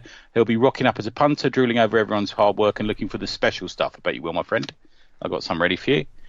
Sarah Harris will also be there wandering around, she says, but without a beard. Pete Davis will be walking around. It's his first time. Hopefully he'll still have some money left after the Friday night. Zach Cobb is going to be there Friday evening, ready for Saturday, soaking up the creative talent. Pete Morey, who we talked about Enswell recently, didn't we, about the granny fucker. He's going to be with Rebecca K. Jones. They'll be in the Comixology Hall, table 174. She'll have Cat Disco 1 and 2. That sounds cool. Right up your street, V. Plus a 50-page excerpt of Boomerang, and he'll be selling Enswell issues 1 and 2, plus dog posters and 2 T-shirt designs. I love Pete's stuff. Really good, really interesting stuff. I'm just clicking on something to make sure I can read it. Nick Brokenshear is going to be there. We love Nick's stuff, his Star Wars stuff and all that. And he did the cover to the Spark as well, issue 1.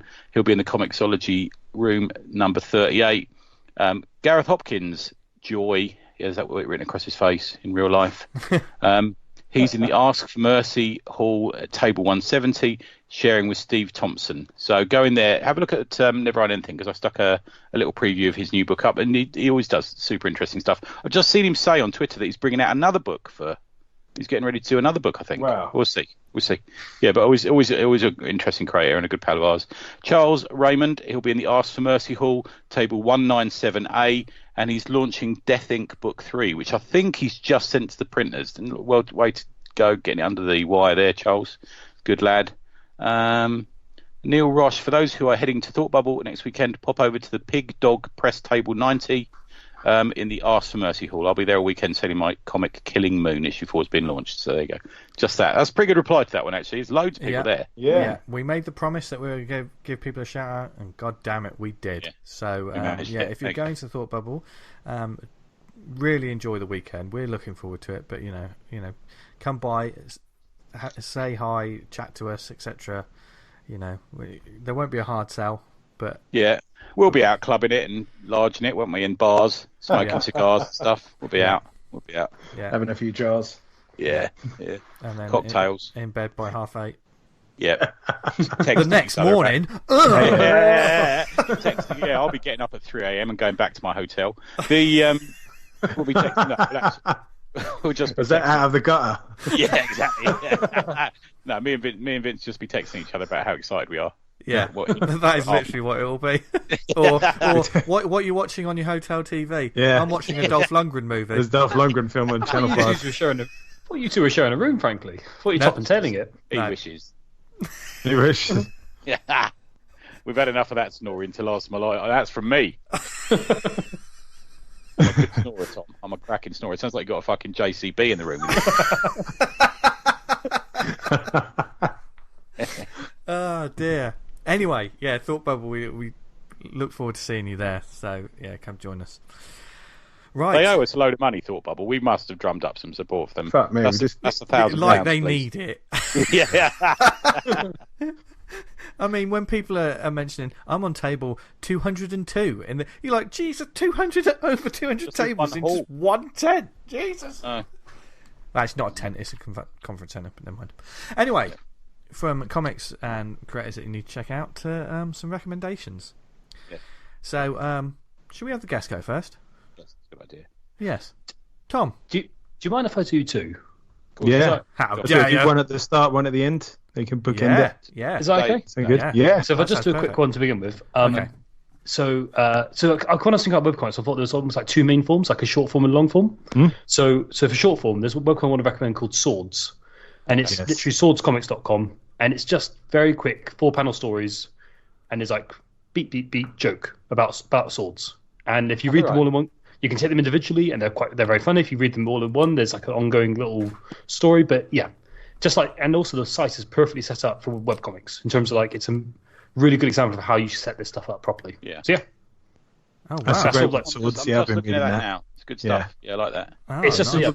It's all about swords, isn't it? Like cursed swords. People get magic swords, and the jokes are there. The jokes, there's my quick and dirty one. Oh, nice one. Yeah. And we've started off quick and dirty. And when you start off quick and dirty, you always go to Dan Butcher. What's your recommendation for this week? I got through my Kickstarter, I think about a week ago, the Cosplayer that Doomed the Earth. Oh, I like that. Yes. Yeah, good stuff. And I love it. It's a fantastic comic. It's really good. As a young chap, the story is a young chap who's sort of into geek and nerd culture, but when he was growing up, he really loved this character called Captain Acritas, I think. And he's always wanted to cosplay it. He goes to the MCM Comic Cons all the time, and then there's 1 year he goes as Captain Acritas. Obviously, everyone's like, "Who the fuck are you?" Because everyone's dressed as Deadpool and nearly everyone is dressed as Deadpool. Nearly everyone. There's a lot of in jokes if you're a small press creator or go to MCM. Yeah. And it all kind of goes off the rails from there when aliens invade and take him away, and that's where the story starts proper. So it's a fantastic comic. Dan's artwork and writing just sing on the page. I really enjoyed it. I'm going to give it over to my son once I've finished reading the second issue. He's one of the prints. I've got a print of him with the convention floor, and I'm going to frame that one because I love it. Yeah. Oh, yeah, that is good. Yeah. It's a top-down shot. Yeah. Yes. Really good. Really good. And Dan does such good work. He's also doing great YouTube videos at the moment. We'll have to put a link to his site because not only are they hilarious. Have you seen the He-Man one, the Master of the Universe one? No, I've not seen that one. He does these little intros. They're all animated, and basically he was doing this. Well, I think he's still doing it, where he's looking at a character he created in the 90s when he was a kid, and he's redesigning the character. And he does make jokes about it because, like, I think he had like Wolfman or something like that, who was essentially Wolverine. Yeah. And I was watching those videos, loving the redesigns, but also at the same time thinking that was me. I was the guy that was copying all those characters and just changing their costume, and all of a sudden they were my character. Yeah.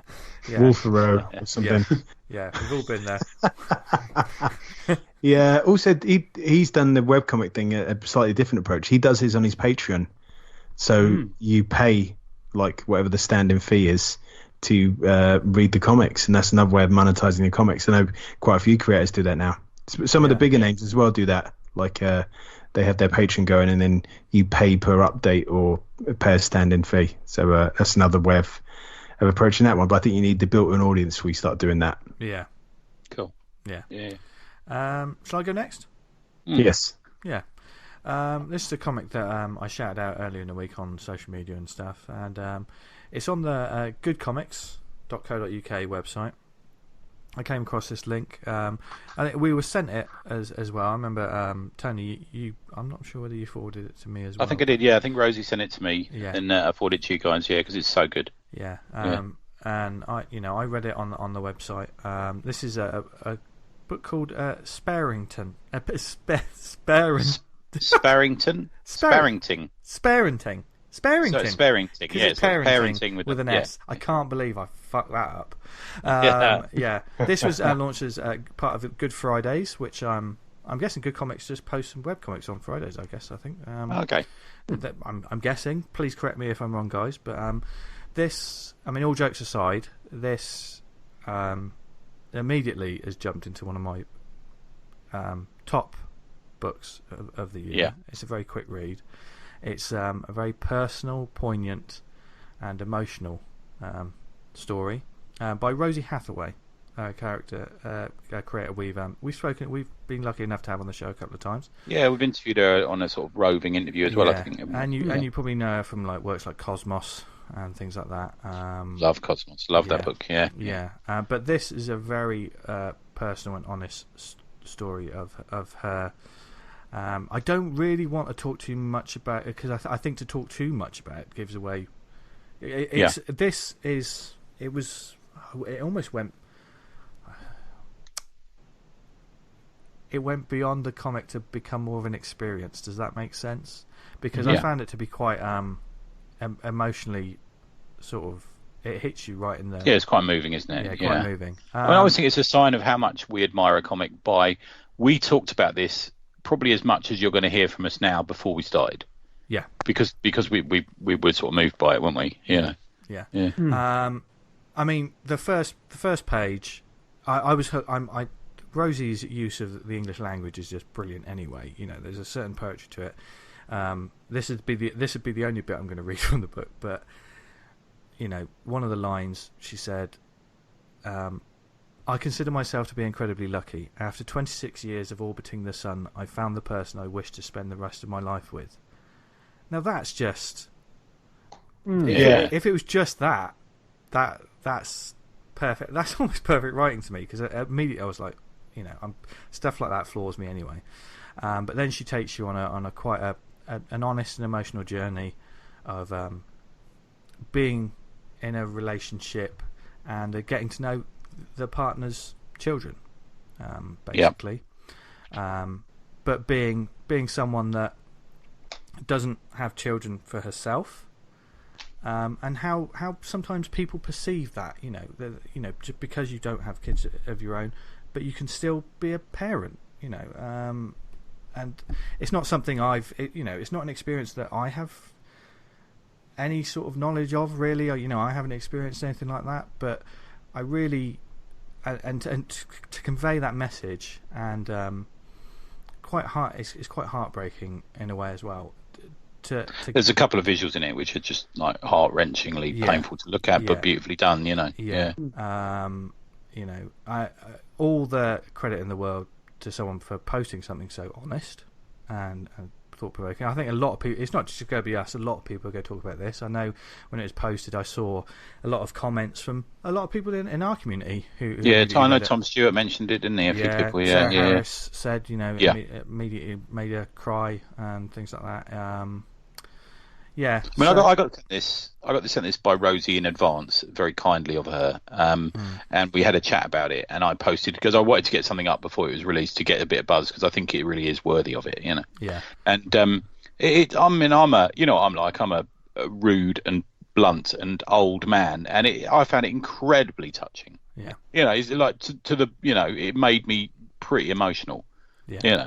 It's she's got a real elegance, a real ballet of poetry to her images. They're so beautifully but almost like slightly brief and bleak. There's a bleakness to some of her stuff. It's a black and white piece as well, isn't it? So there's that bit she's floating in the water, and there's I won't give away this one image which is sort of has an iconography in it that is just heartbreaking. It's something that's never occurred to me, but the way she draws a lacking in her life, or in I don't know if it's lacking in her life, but could be perceived as being a lacking in her life by the way she draws something. It's just incredibly well thought out. And it's not one of those. I mean, sometimes when you read autobiographical stuff, or some people they're a bit heavy-handed. There's an indulgence, and there is. Yeah, that's the best way to say it, indulgence. Yeah. This is not a story that says anything other than this is my experience. This is, and by doing so, you immediately, it's insightful and informative, and it was certainly, it goes beyond her experience as well, because I think once you read it, you suddenly realise, oh, I never thought about it like that before. Those people who aren't necessarily the biological parents, who are raising children, and and the importance of that person. It's good stuff. It shows what you can do with comics, I think. To me, we can do anything with comics, and that's one of the things. Yeah. And I read this. I think it's probably going to be print at some point. Because when I read it, I think I asked her, and she said she wasn't sure, but there's a good possibility. I think. Yeah. When I read it scrolling downwards on goodcomics.co.uk, we'll put a link in the show notes, of course. And it was easy. It was really easy to follow in that way, but also each page seemed to be designed as individual pages, so I can imagine this being collected and printed at some point, and just a wonderful piece of work, just full stop, that shows the importance of what comics can do, and when used right, how honest and heartfelt they can be.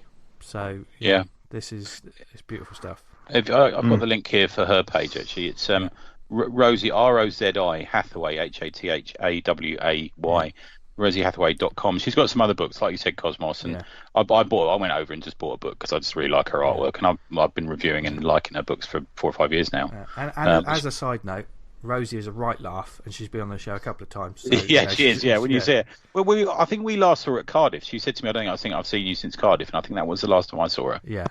Yeah, her and Sam, who's one of the people who runs Good Comics, with her, came over and had a chat. Yeah, good stuff. Yeah. So check it out, people. Right, that's my lot. Good. Do you want to go, D? I've got to find mine. I've done mine. Have you? Oh, sorry, man. Yeah, that's right. Yeah. What do you mean you got to find yours? Don't you have it in front of you? Don't you have your notes ready? Well done for padding it out, because I just have. That's good. Yeah. There you go. I'm going to review. Do you know what? I've reviewed so many comics this week, and I've got another 2 to put up tomorrow. But I'm going to review Bell Time by David Robertson. David's a pal of ours, and he does That Comic Smell. More from him possibly later in the year. And he makes his comics under the banner of Fred Egg Comics, which, if you know David is a hilarious individual. Yeah, his Break the Cake collection is brilliant. And he churns out comics. He does these well-made, good fun. And this is kind of, imagine the Bash Street Kids, or a comic like that, or maybe something like Grange Hill crossed with Back to the Future. So Lenny is the main character, who's a school kid, and he's sort of unhappy at school. He gets an egg thrown in his face, and various things happen to him, and he gets bullied. And then he hears a bell in the name of the piece, Bell Time, and he goes to a room, and suddenly he finds he goes home and watches Peggy Sue Got Married. There's a movie for you. Wow. And this sort of has a sort of interconnection with what happens to him, because he hears a bell and goes into a room and suddenly finds himself flung into the future.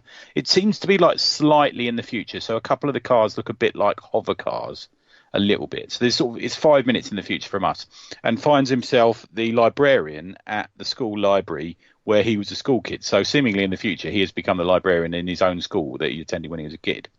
And I think David has worked as a librarian off the top of my head.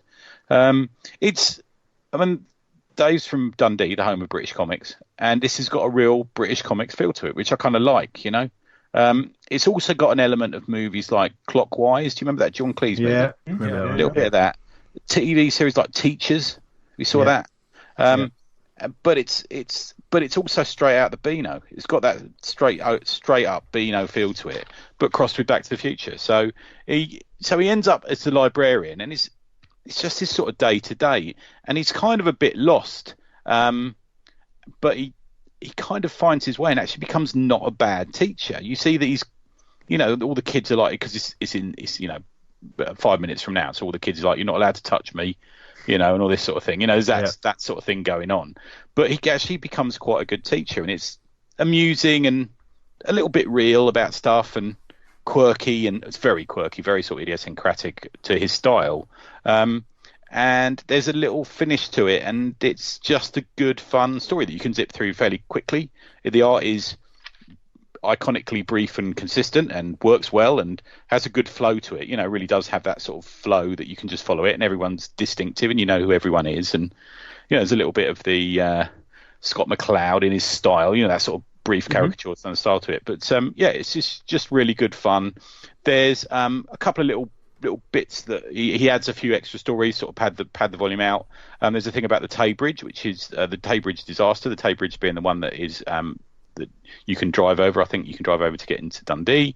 There's a thing called School Tales, and it's written by I think it's his wife and kids. So Carolyn Robertson, Ethan Robertson, and Miles Robertson, and Prabs Dahal also writes a story. And Alf Robertson, and it's just stories from school, sort of funny little stories from school. And follow David on Twitter and all that sort of thing if you can. I think he's at Fred Comics, and he's at Thought Bubble, so go and see him there, and it's just fun. So it's called Bell Time by David Robertson. That's my one. There you go. Nice. Right then, Tom, take us away. So, have any of you guys ever heard of Elfquest? Yes. Elfquest, yeah. Yeah, I mean, so basically I was just going to recommend Elfquest because it's all available online. Oh, okay. Oh, I didn't know that. Is it really? So basically everything from Elfquest was originally created by Wendy and Richard Peeney in 1978. I follow Wendy Peeney on Facebook, and she's still doing it. I think they're still putting out stuff, I think. It finished last year, 2018. Oh, did it? Oh, yeah. Okay, right. But everything up to 2013, so it's over like 4,000 pages, is available at elfquest.com. Jesus. Right, okay. And right. like the thing that I really like about It's quite it, a hot book. Used to be like a popular. Yeah. It was in the Epic line, I think, at one point. Yeah. It's everyone's had it. Marvel, DC, Dark Horse have got it at the moment. Okay. It's been self-published as well. But the thing that I really like about it is unashamedly fantasy.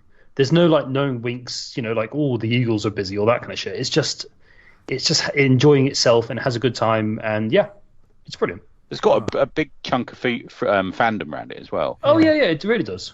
And for those red-blooded males here, look up Wendy Peeney as Red Sonja if you get a chance. I'll do that right now. No, I'll definitely check that out because Elfquest was something that I never got around to reading. So you know, that's one of the ones that's to scratch off the list. For me, it came out at the same time that Epic were doing, I think, Gru the Wanderer and stuff like that, and I was reading it back then. Yeah, and the art style is so the art's incredible, but the designs are something else. You know, like it's hard. How can I describe it? They're very stylized, and like it's jarring at first, but after a while you just sort of get into it, and it's a really great story. Oh, nice, brilliant. Yeah. So there you go, folks. Tons of different styles of comics to read this week. I've got an awful lot of show notes to do, although I probably won't remember half of them. I've tried to make notes as I go. But we hope you enjoyed this week's walk through the webcomic fields. And further on, whether you're going to make a webcomic or whether you just want to read more webcomics, then definitely check out some of the links, creators, communities that we talked about on this show.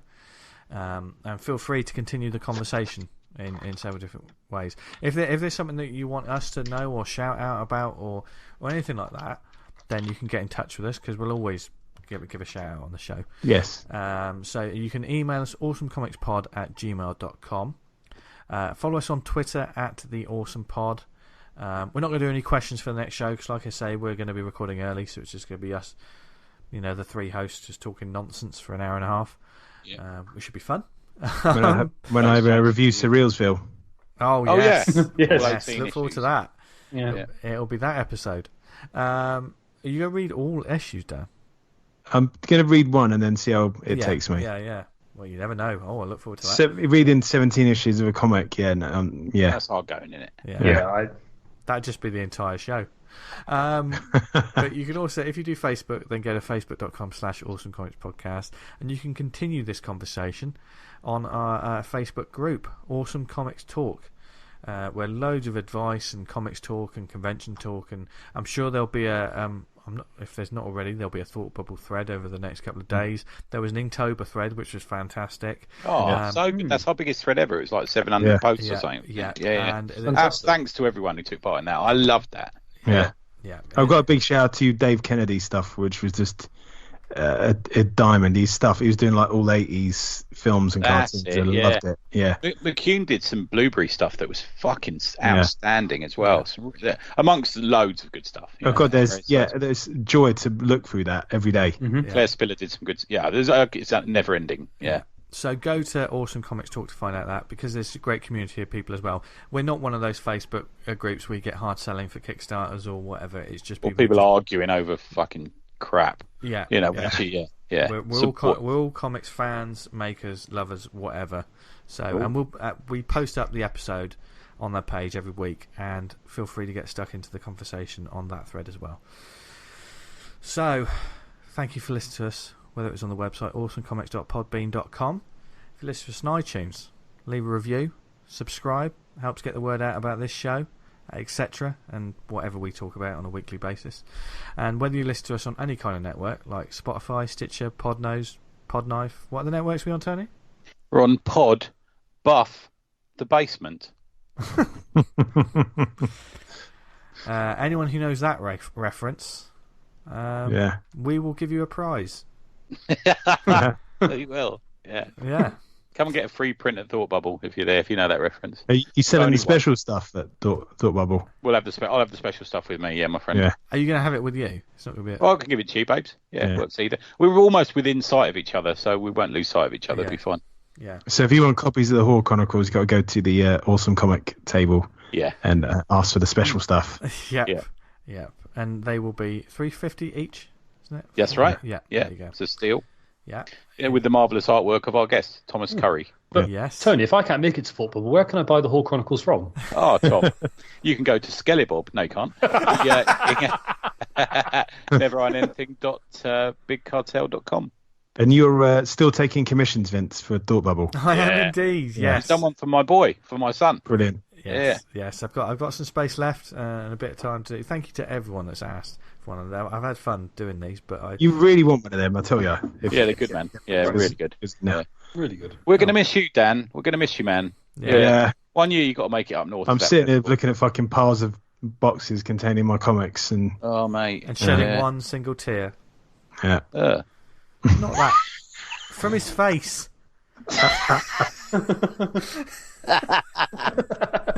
I'll tell you what, Curry's laugh is almost as dirty as yours, Dan. He's like, we've got it in stereo. Anyway, where can people find us online, Twitter, etc.? Tony? neverindanything.blogspot.com. There's a load of reviews going up pre-Thought Bubble and all that sort of blast. Have a look at that. And EZOHYZ on Twitter. Daniel?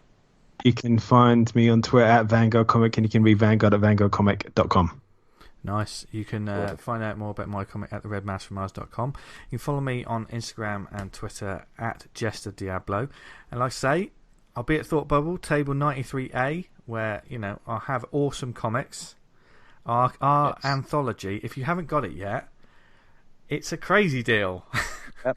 Good deal, this. It's fantastic. 4 comics, limited edition badge and print for a £5. For £5. We're there we just want to put comics in your hands. And you will enjoy them. I'm going to big it up. That's like what's that? That's like 120 pages of comic or something. I can't remember it. Is it? Was it? Yeah. Oh, bloody hell, that's good. Yeah, don't think about the numbers. No, I'll give you a nosebleed. Yeah. And you get a fucking badge as well. You get a badge. yeah. Everyone loves a badge. Yeah. And whenever we see anyone with one of our badges, they're immediately our best friend. So, exactly. And I will have my first ever sketchbook at the table. So that's great as well. Yeah, you were seeing that. It feels really weird doing a selling bit on this show. But it's got to be done. I guess It's got to be done. So please come up and see me at the show. If you're not Got there, to pay for our Class A somehow, Vince. Yeah, yeah, that's true. What class are you in? Are you in woodworking or are you in? Yeah, I was in the class for the stupid kids. Oh right. I thought you were going to be in pottery. I was going to Patrick Swayze you. Anyway. It's a metaphor for sex. Did I ever tell you that story about going to see Ghost? We got taken to see it. We were like secondary school for the boys. I must have told this in the show. And we was all watching it down like some flea pit cinema in West Croydon. And we was at that bit where they're doing the fucking clay. Someone shouted out, "Ricky Skeets has got a boner." And the fucking entire cinema just went up. I've got a worse story than that I can't tell on the air. Okay. I'll just tell it afterwards. Yeah. Oh, dear. Yeah. Ricky Skeets killed himself after that. He what? Tragic story. Jesus Christ! It always gets dark at the end. Yeah. They played Unchained Melody at the funeral. Bit insensitive. Yeah.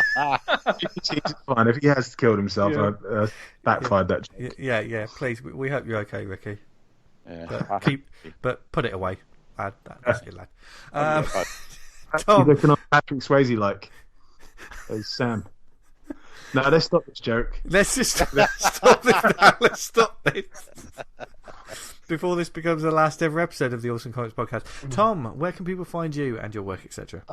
You can find me on my website, where'srickynow.com.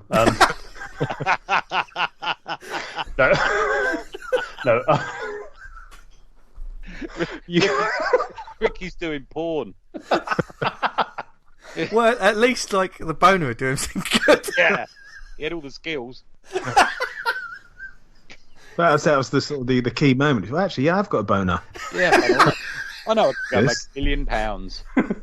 I should take this to the careers advisor. Can't do woodwork, but look at the state of that.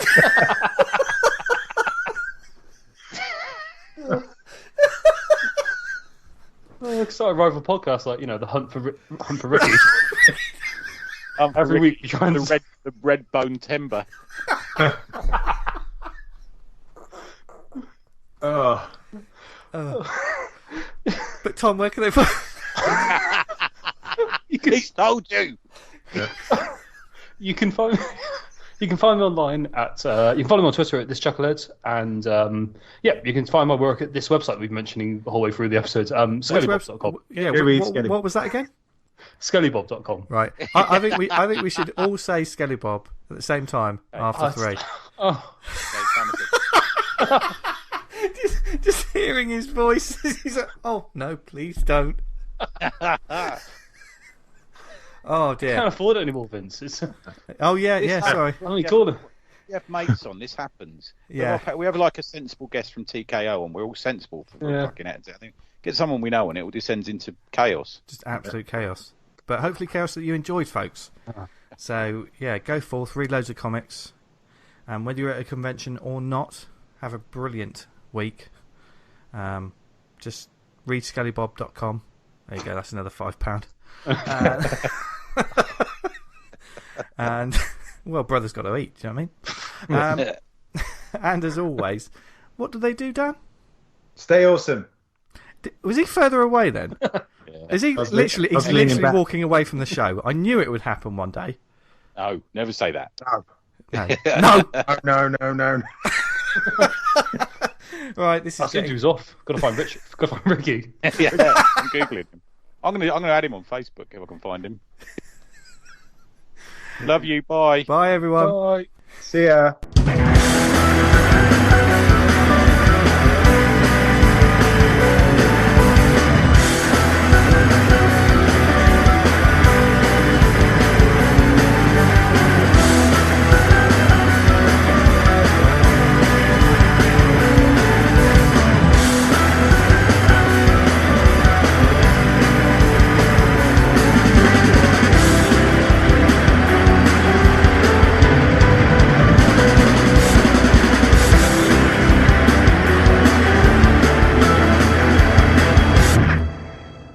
Ricky Skeets. I feel bad now. No, I don't. I don't feel bad. That's a lie. Ricky Skeets. They have just eaten a madness fish in the swamp. Are you 7?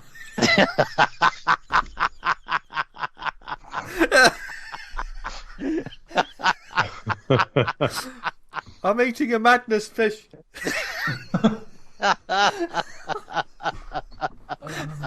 I think I am 7.